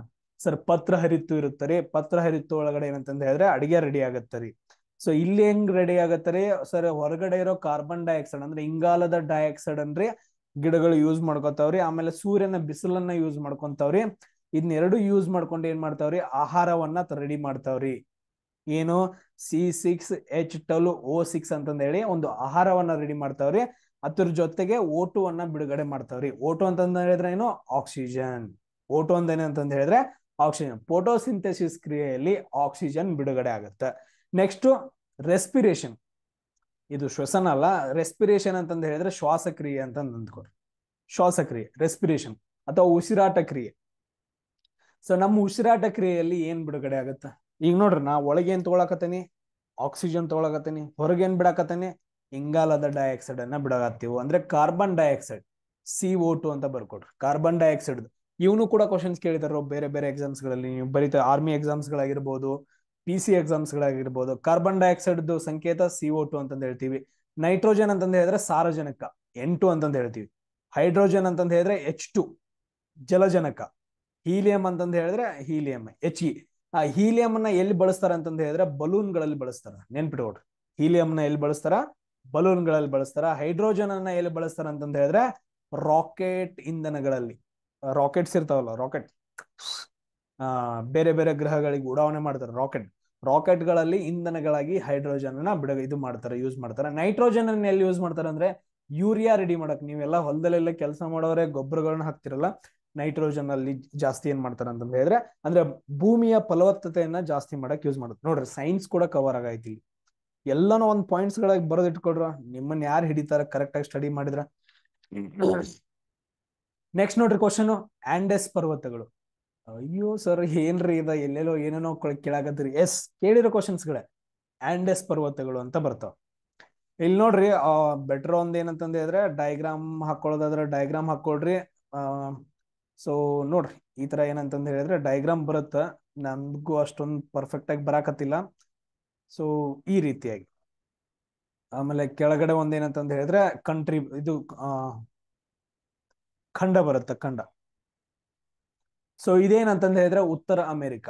ಇದೇನಪ್ಪಾ ಅಂತಂದ ಹೇಳಿದ್ರೆ ಉತ್ತರ ಅಮೆರಿಕ. ಇದೇನಪ್ಪಾ ಅಂತಂದ ಹೇಳಿದ್ರೆ ದಕ್ಷಿಣ ಅಮೆರಿಕ. ಆಂಡೆಸ್ ಪರ್ವತಗಳು ಅಂತ ಬರ್ತಾವ. ಆಂಡೆಸ್ ಪರ್ವತಗಳು ಏನಂತಂದ ಹೇಳಿದ್ರೆ ಇಲ್ಲಿ ಬರ್ತಾವ. ಈ ಕಡೆ ಸೈಡ್ ಏನಂತಂದ ಹೇಳಿದ್ರೆ ಮ್ಯಾಪ್ ತೆಗೆದು ನೋಡಿರ್ಬೇಕಂದ್ರ ಮೊಬೈಲ್ ಒಳಗಡೆ ಮ್ಯಾಪ್ ತೆಗೆದು ನೋಡ್ರಿ. ಆಂಡೆಸ್ ಪರ್ವತಗಳು ಅಂತಂದ ಹೇಳಿ ಬರ್ತಾವ. ಎಲ್ಲಿ ಬರ್ತಾವ ಅಂತಂದ ಹೇಳಿದ್ರೆ ದಕ್ಷಿಣ ಅಮೆರಿಕ ಒಳಗಡೆ ಬರ್ತಾವ. ಸೇಮ್ ಅದೇ ತರ ರಾಕಿ ಪರ್ವತಗಳು ಅಂತ ಬರ್ತವೆ. ಈಗ ಹೆಂಗ್ ನಮ್ಮ ಹಿಮಾಲಯನ್ ಪರ್ವತಗಳು ಇದಾವಲ್ಲ, ಆತರ ಎಲ್ಲಾ ಖಂಡಗಳಲ್ಲಿ ಇದಾವ. ಇದು ದಕ್ಷಿಣ ಅಮೆರಿಕಾದಲ್ಲಿ ಯಾವ್ದಾವು? ಆಂಡೆಸ್ ಪರ್ವತಗಳಿದಾವ. ಉತ್ತರ ಅಮೆರಿಕಾದಲ್ಲಿ ಯಾವ ಇದಾವ ಅಂತಂದ ಹೇಳಿದ್ರೆ ಈ ರೀತಿಯಾಗಿ ರಾಕಿ ಮೌಂಟೇನ್ಸ್ ಅಂತ ಬರ್ತೀವಿ. ರಾಕಿ ಪರ್ವತಗಳು ಅಂತ ಬರ್ತಾವ. ಇಲ್ಲಿ ನಮ್ಗೆ ಆನ್ಸರ್ ಏನ ಬರ್ಬೇಕಂತಂದ ಹೇಳಿದ್ರೆ ಉತ್ತರ ಅಮೆರಿಕ ಅಂತ ಬರುತ್ತೆ. ಸೇಮ್ ಅದೇ ತರ ಯುರೋಪ್ ಅಲ್ಲಿ ಯಾವ್ದು ಬರ್ತಾವ, ಯೂರಲ್ ಪರ್ವತಗಳು ಅಂತ ಬರ್ತಾವ. ಊರಲ್ ಅಂತಂದ ಹೇಳ್ತೀವಿ ಅಥವಾ ಯೂರಲ್ ಅಂತಂದ ಹೇಳ್ತೀವಿ, ಯೂರಲ್ ಪರ್ವತಗಳು. ಆಮೇಲೆ ಆಫ್ರಿಕಾದಲ್ಲಿ ಯಾವ ಬರ್ತಾವ ನೋಡ್ರಿ, ನಮ್ಮಲ್ಲೇ ಏಷ್ಯಾದಲ್ಲಿ ಬರೋ ಯಾವ ಅಂತಂದ ಹೇಳಿದ್ರೆ ನಮ್ದು ಹಿಮಾಲಯ ಪರ್ವತಗಳು ಮೇನ್. ಇಷ್ಟು ಕ್ವಶನ್ಸ್ ಗಳನ್ನ ನಿಮ್ಗೆ ಇಲ್ಲಿ ಕೇಳ್ತಾರ. ನೆಕ್ಸ್ಟ್ ನೋಡ್ರಿ ಕ್ವಶನ್ ಏನೈತೆ, ಇದು ಸ್ವಲ್ಪ ಇಂಪಾರ್ಟೆಂಟ್ ಐತಿ ನೋಡ್ರಿ. ಇದೇನಂತಂದ ಹೇಳಿದ್ರೆ ರೀಸೆಂಟ್ ಆಗಿ ಕೇಳಿರೋ ಕ್ವಶನ್ಸ್ ಗಳಿವೆಲ್ಲ. ಈಗೇನ್ ನಾನು ಈ ಕ್ಲಾಸ್ ಅಲ್ಲಿ ಬಿಡಿಸ್ತಾ ಇದೀನಿ ಇವೆಲ್ಲ. ಅಪೋಲೋ ಅಂತಂದ ಹೇಳಿ, ಅಪೋಲೋ 11 ಅಂತಂದ ಹೇಳಿ ಒಂದ್ ಏನ್ ಮಾಡ್ತಾರ ಅಂತಂದ ಹೇಳಿದ್ರೆ ಸ್ಯಾಟಲೈಟ್ ಉಪಗ್ರಹವನ್ನ ಬಿಡುಗಡೆ, ಇದು ಅಂದ್ರೆ ಏನಂತಂದ ಹೇಳಿದ್ರೆ ಹಾರಿಸಿ ಬಿಡ್ತಾರ. ಎದಕ್ಕಂತಂದ ಹೇಳಿದ್ರೆ ಚಂದ್ರನ್ ಬಗ್ಗೆ ಏನಂತಂದ ಹೇಳಿದ್ರೆ ಸ್ಟಡಿ ಮಾಡಕ, ಮೂನ್ ಲ್ಯಾಂಡಿಂಗ್ ಅದು ಅಪೋಲೋ. ಸೊ ನೆಕ್ಸ್ಟ್ ವಾಯ್ಸರ್ ಅಂತಂದ್ ಬರುತ್ತೆ, ವಾಯ್ಸರ್ ಉಪಗ್ರಹ ಅಂತ ಬರುತ್ತೆ. ಇದು ಯಾವ್ದಕ್ ಬರುತ್ತೆ ಅಂತಂದ ಹೇಳಿದ್ರೆ ಗುರುಗ್ರಹ ಸ್ಟಡಿ ಮಾಡಕ್ಕೆ. ಗುರುಗ್ರಹ ಡೈರೆಕ್ಟ್ ಆಗಿ ಆನ್ಸರ್ ಹೇಳ್ತಾ ಇದ್ದೀನಿ. ಗುರುಗ್ರಹದ ಏನಂತಂದ ಹೇಳಿದ್ರೆ ಸ್ಟಡಿ ಮಾಡಕ್ ಬರುತ್ತೆ. ಆಮೇಲೆ ವಾಯ್ಸರ್ ಗುರುಗ್ರಹ ಅಷ್ಟೇ ಅಲ್ಲ, ಶನಿ ಗ್ರಹದ ಬಗ್ಗೆನೂ ಕೂಡ, 2 ಗ್ರಹ ಗುರು ಮತ್ತು ಶನಿ ಗ್ರಹದ ಬಗ್ಗೆ ಅಧ್ಯಯನ ಮಾಡೋಕೆ ವಾಯ್ಸರ್ 1 ಅಂತಂದ್ ಬರುತ್ತೆ. ನೆಕ್ಸ್ಟ್ ನೋಡ್ರಿ, ನಮ್ಮ ಇಂಡಿಯಾದವರು ಮಂಗಳ ಗ್ರಹದ ಅಧ್ಯಯನಕ್ಕೆ ಏನಂತಂದ ಹೇಳಿದ್ರೆ ಮಾಮ್ ಅಂತ ಕಳಿಸ್ತಾರ. ಎಸ್. ನೆಕ್ಸ್ಟ್ ಇವಾಗ ರೀಸೆಂಟ್ಲಿ ಏನ್ ಮಾಡಿದಾರೆ ಅಂತಂದ ಹೇಳಿದ್ರೆ ಚಂದ್ರನ ಬಗ್ಗೆ ಕಳಿಸಿದ, ಚಂದ್ರಯಾನ 3 ಅಂತಂದ್ ಹೇಳ್ತೀವಿ, ಚಂದ್ರಯಾನ 3 ಅಂತಂದ್ ಹೇಳ್ತೀವಿ. ನೆಕ್ಸ್ಟ್ ಲಾಸ್ಟ್ ಇಯರ್ ಏನಂತಂದ್ ಹೇಳಿದ್ರೆ ಚಂದ್ರಯಾನ 2 ಅಂತಂದ್ ಕಳಿಸಿದ್ರು. ಅದರಲ್ಲಿ ವಿಕ್ರಮ್ ರೋವರ್ ಅಂತಂದಿತ್ತು. ಸೊ ಅದು ಕರೆಕ್ಟ್ ಆಗಿ ಲ್ಯಾಂಡ್ ಆಗ್ಲಿಲ್ಲ, ಫೇಲ್ಯೂರ್ ಆಯ್ತು. ಬಟ್ ಆದ್ರೆ ಈ ಸಾರಿ ಏನಂತಂದ ಹೇಳಿದ್ರೆ ಗೆಲ್ತೀವಿ, ವೇಟ್ ಮಾಡೋಣ. ಸೊ ಇನ್ನೊಂದ್ ಏನಂತಂತ ಹೇಳಿದ್ರೆ 3-4 ಡೇಸ್ ಅಥವಾ 5-6 ಡೇಸ್ ಅಲ್ಲಿ ಏನಂತಂದ ಹೇಳಿದ್ರೆ ಚಂದ್ರನ ಹತ್ರ ಹೋಗ್ಬಿಡ್ತೀವಿ. ಎಸ್. ನೆಕ್ಸ್ಟ್ ನೋಡ್ರಿ ಕ್ವಶನ್, ಮೌಂಟ್ ಎವರೆಸ್ಟ್ ಅಂತ ಬರುತ್ತೆ. ಮೌಂಟ್ ಎವರೆಸ್ಟ್ ನೋಡ್, ನಾವು ಡಯಾಗ್ರಾಮ್ ಹಾಕಿ ಬಿಡೋಣ ನಮ್ಮ ಭಾರತ ದೇಶದ. ಸೊ ಈ ತರ ಬರುತ್ತೆ. ಸೊ ಮೌಂಟ್ ಎವರೆಸ್ಟ್ ಏನಂತಂದ ಹೇಳಿದ್ರೆ ಈ ಕಡೆ ಸೈಡ್ ಬರುತ್ತಾ ನೇಪಾಳ ತರ, ಅಂದ್ರೆ ಅಲ್ಲಿ ಬಾರ್ಡರ್ ಅಲ್ಲಿ ಬರುತ್ತೆ, ನೇಪಾಳ ಚೀನಾ ಬಾರ್ಡರ್ ಅಲ್ಲಿ ಏನಂತಂದ ಹೇಳಿದ್ರೆ ಮೌಂಟ್ ಎವರೆಸ್ಟ್ ಕಂಡು ಬರುತ್ತೆ. ಮೌಂಟ್ ಎವರೆಸ್ಟ್ ಎಲ್ಲಿ ಕಂಡು ಬರುತ್ತೆ ಅಂತಂದೈತೆ, ಸೆಕೆಂಡ್ ವರ್ಲ್ಡ್ ರಿಲೇಷನ್ ಎಲ್ಲಿ ಕಂಡು ಬರುತ್ತೆ. ಮೌಂಟ್ ಎವರೆಸ್ಟ್ ಎಲ್ಲಿ ಕಂಡು ಬರುತ್ತೆ, ನೇಪಾಳ ಒಳಗಡೆ ಕಂಡು ಬರುತ್ತೆ. ಸೇಮ್ ಅದೇ ತರ K2 ಎಲ್ಲಿ ಕಂಡು ಬರುತ್ತೆ ಅಂತ ಹುಡುಕ್ಬೇಕು ನಾವು. K2 ಎಲ್ಲಿ ಬರುತ್ತೆ ಅಂತಂದ ಹೇಳಿದ್ರೆ ಈ ಪ್ರದೇಶದಲ್ಲಿ ಬರುತ್ತೆ, ಅಂದ್ರೆ ಭಾರತದಲ್ಲಿ ಕಂಡು ಬರುತ್ತೆ. ಸೊ ಇದು ಕೂಡ ಏನಂತಂದ್ರೆ ಎಲ್ಲಿ ಬರುತ್ತೆ ಅಂದ್ರೆ ನಾವು ಕರೆಕ್ಟ್ ಎಕ್ಸಾಕ್ಟ್ ಆಗಿ POK ಅಂತಂದ್ ಹೇಳ್ತೀವಿ, ಪಾಕ್ ಅಕ್ಯುಪೈಡ್ ಕಾಶ್ಮೀರ್, ಅಂದ್ರೆ ಪಾಕಿಸ್ತಾನ್ ಆಕ್ರಮಿತ ಪ್ರದೇಶಗಳಲ್ಲಿ ಅಂತಂದ್ ಹೇಳಿದ್ರೆ ಕಂಡು ಬರುತ್ತೆ. ಬಟ್ ಆದ್ರೆ ಅದು ನಮ್ಮ ಭಾರತ ದೇಶದ, ಅದೇನಂತಂದ ಹೇಳಿದ್ರೆ ಇದು ನಮ್ಮ ಭಾರತ ದೇಶನ ಇದು. ಸೊ ಅದಕ್ಕೋಸ್ಕರ ಇದು ನಾವು ಭಾರತ ಅಂತ ಆನ್ಸರ್ ಹೇಳ್ತೀವಿ. ಕೆಲವು ಜನ ಏನಂತಂದ ಹೇಳಿದ್ರೆ ಪಾಕಿಸ್ತಾನ ಅಂತ ಹೇಳ್ತಾರ. ಸೊ ಅದು ಕರೆಕ್ಟ್ ಅಲ್ಲ, ಆನ್ಸರ್ ಭಾರತ ದೇಶ ಅಂತ ಹೇಳ್ತೀವಿ. K2 ಎಲ್ಲಿ ಕಂಡು ಬರುತ್ತೆ, ನಮ್ಮ ಭಾರತ ದೇಶದೊಳಗಡೆ ಕಂಡು ಬರುತ್ತೆ. ಮೌಂಟ್ ಎವರೆಸ್ಟ್ ಅನ್ನೋದು ಏನಿದು, ಪ್ರಪಂಚದ ಅತಿ ಎತ್ತರದ ಪರ್ವತ ಅಂತಂದ ಹೇಳ್ತೀವಿ. ಪ್ರಪಂಚದ ಅತಿ ಎತ್ತರದ ಪರ್ವತ ಯಾವ್ದಂತಂದ ಹೇಳಿದ್ರೆ ಮೌಂಟ್ ಎವರೆಸ್ಟ್ ಅಂತಂದ ಹೇಳ್ತೀವಿ. ನಮ್ಮ ಕರ್ನಾಟಕದ ಯಾವ್ದು ನೋಡ್ರಿ, ನಮ್ಮ ಕರ್ನಾಟಕದ ಅತಿ ಎತ್ತರದ ಪರ್ವತ ಯಾವುದು. ಆಮೇಲೆ ನೆಕ್ಸ್ಟ್ ದಕ್ಷಿಣ ಭಾರತದ, ಅಂದ್ರೆ ಸೌತ್ ಇಂಡಿಯಾ, ದಕ್ಷಿಣ ಭಾರತ ಅಥವಾ ಸೌತ್ ಇಂಡಿಯಾದ ಅತಿ ಎತ್ತರದ ಪರ್ವತ ಯಾವುದು ಅಂತಂದ ಹೇಳಿ ನನಗೇನ್ ಮಾಡ್ಬೇಕು, ನೀವು ಕಮೆಂಟ್ ಅನ್ನ ಹಾಕ್ಬೇಕು. ನೆಕ್ಸ್ಟ್ ನೋಡ್ರಿ, ಇದು ಕೂಡ ಏನಂತಂದ ಹೇಳಿದ್ರೆ ಸ್ವಲ್ಪ ಟಫ್ ಐತಿ ಕ್ವಶನ್. ಮೇರಿ ಕ್ಯೂರಿ ಏನಂತಂದ ಹೇಳಿದ್ರೆ ರೇಡಿಯೋ ಆಕ್ಟಿವಿಟಿ ಬಗ್ಗೆ ಸ್ಟಡಿ ಮಾಡ್ತಾರ. ರೇಡಿಯೋ ಆಕ್ಟಿವಿಟಿ ಅಂತಂದ ಹೇಳಿದ್ರೆ ಇವಾಗ ಯುರೇನಿಯಂ ಅಂತಂದ ಹೇಳಿ ಒಂದು ಮೂಲ ವಸ್ತು ಬರುತ್ತೆ, ಯುರೇನಿಯಂ. ಸೊ ಯುರೇನಿಯಂ ಏನಂತಂದ ಹೇಳಿದ್ರೆ ಈ ಮೂಲ ವಸ್ತು ತನ್ನಿಂತಾನೆ ಏನಂತಂದ ಹೇಳಿದ್ರೆ ಕಿರಣಗಳನ್ನ ಬಿಡುಗಡೆ ಮಾಡುತ್ತ. ಅವು ಎಂತ ಕಿರಣಗಳಂತಂದ ಹೇಳಿದ್ರೆ ಅತಿ ಭಯಾನಕವಾಗಿದ್ದು, ನಾವು ಅವನ್ನ ರೇಡಿಯೋ ಆಕ್ಟಿವ್ ರೇಸ್ ಅಂತಂದ ಹೇಳ್ತೀವಿ. ಸೊ ಅದೆಲ್ಲಾದ್ರೂ ಬಂದ್ ಟಚ್ ಆಯ್ತು ಅಂತಂದ ಹೇಳಿದ್ರೆ ಕ್ಯಾನ್ಸರ್ ಸೆಲ್ಸ್ ಗಳು ಬಿಡುಗಡೆ ಆಗ್ತಾವ. ಈಗ ನೀವು ನೋಡಿರ್ಬೋದು ಎಲ್ಲೆಲ್ಲಿ ಯೂಸ್ ಮಾಡ್ತಾವ ಅಂತಂದ ಹೇಳಿದ್ರೆ ಅಟಾಮಿಕ್ ಏನ್ ರಿಸರ್ಚ್ ಆಗಿರ್ಬೋದು, ಆಮೇಲೆ ನೆಕ್ಸ್ಟ್ ಅಟಾಮಿಕ್ ಸೆಲ್ಸ್ ಗಳು ಏನ್ ಬರ್ತಾವಲ್ಲ ಅಲ್ಲಿ ಅಷ್ಟೇ ಯೂಸ್ ಮಾಡ್ತಾರ. ನ್ಯೂಕ್ಲಿಯರ್ ಪವರ್ ಪ್ಲಾಂಟ್ಸ್ ಬಗ್ಗೆ ನೀವು ಕೇಳಿದ್ರೆ ಅಂತಲ್ಲಿ ಏನ್ ಮಾಡ್ತಾರ ಅಂತಂದ ಹೇಳಿದ್ರೆ ಯುರೇನಿಯಂ ಅನ್ನ ಯೂಸ್ ಮಾಡ್ತಾರ. ಸೊ ಅಂತದ್ರ ಬಗ್ಗೆ ಸ್ಟಡಿ ಮಾಡಿದವ್ರು ಯಾರು, ಮೇರಿ ಕ್ಯೂರಿ. ಅದಕ್ಕೋಸ್ಕರ ಅವ್ರಿಗೆ ನೊಬೆಲ್ ಪ್ರೈಸು ಬರುತ್ತೆ ರೇಡಿಯೋ ಆಕ್ಟಿವಿಟಿ ಬಗ್ಗೆ.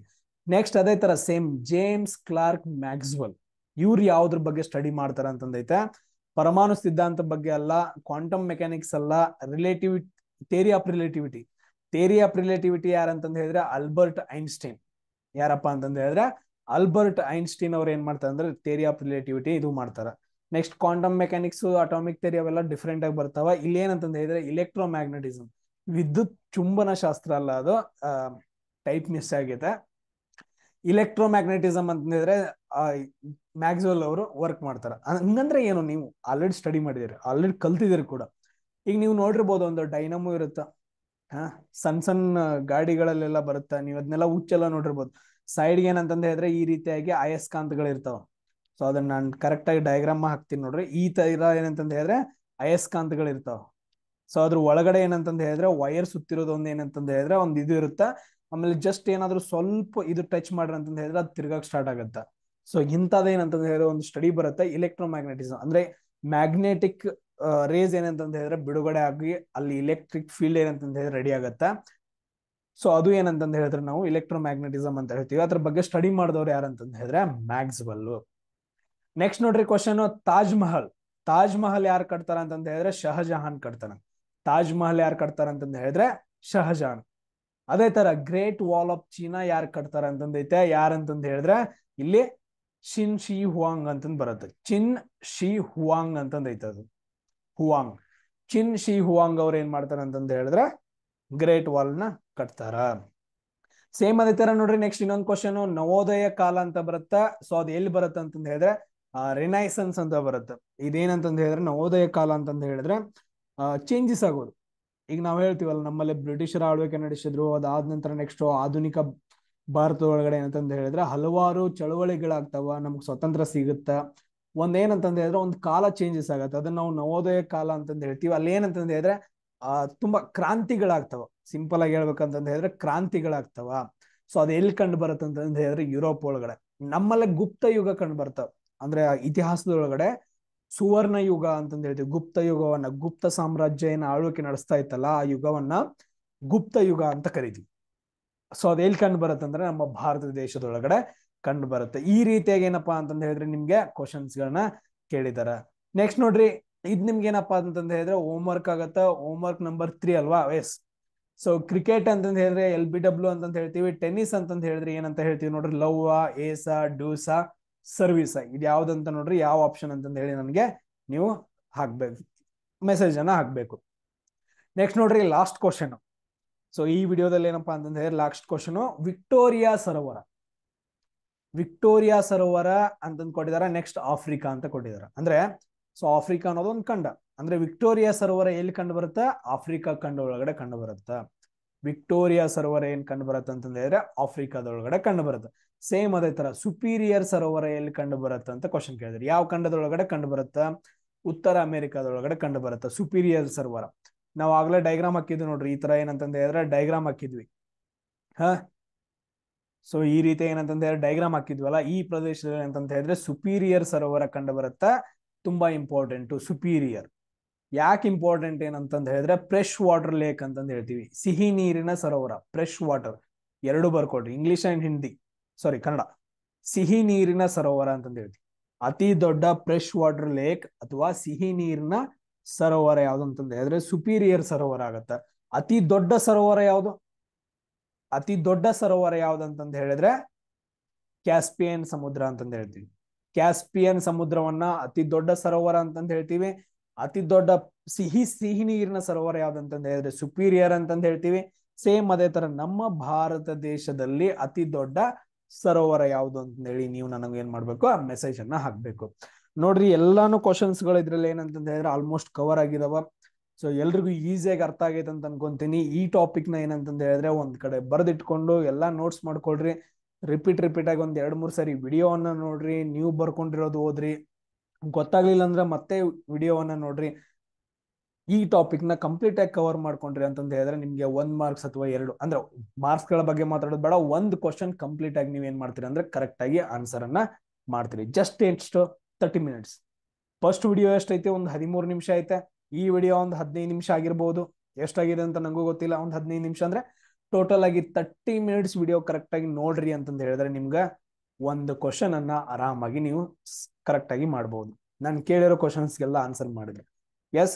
ಸೊ ಎಲ್ರಿಗೂ ಅರ್ಥ ಆಗ್ತಿದೆ ಅನ್ಕೊಂತೀನಿ. ನೆಕ್ಸ್ಟ್ ಟಾಪಿಕ್ ನಿಮ್ಗೆ ಯಾವ್ದು ಬೇಕು ಅಂತಂದ ಹೇಳಿ ನೀವು ನನಗೆ ಕಮೆಂಟ್ ಹಾಕ್ರಿ, ಅಥವಾ ಇಲ್ಲ ಅಂತಂದ ಹೇಳಿದ್ರೆ ಸೊ ನಾನೇ ಯಾವ್ದು ಈಸಿ ಐತೆ, ಯಾವ್ದು ಈಸಿಯಾಗಿ ಬಿಡಿಸಿದ್ರ ಪಕ್ಕ ನಮ್ಗೆ ಆನ್ಸರ್ ಬಂದೇ ಬರುತ್ತೆ ಅನ್ನೋದನ್ನ ನಾನು ನೆಕ್ಸ್ಟ್ ಟಾಪಿಕ್ ಅಲ್ಲಿ ಏನ್ ಮಾಡ್ತೀನಿ ಅಂದ್ರೆ ಡಿಸ್ಕಷನ್ ಮಾಡ್ತಾ ಹೋಗ್ತೀನಿ. ನೆಕ್ಸ್ಟ್ ಕ್ಲಾಸ್ ಅಲ್ಲಿ ಸಿಗೋಣ. ಜೈ ಹಿಂದ್. ನಿಮ್ಮ ಒಪಿನಿಯನ್ ಹಾಕ್ರಪ್ಪ ಎಲ್ರು.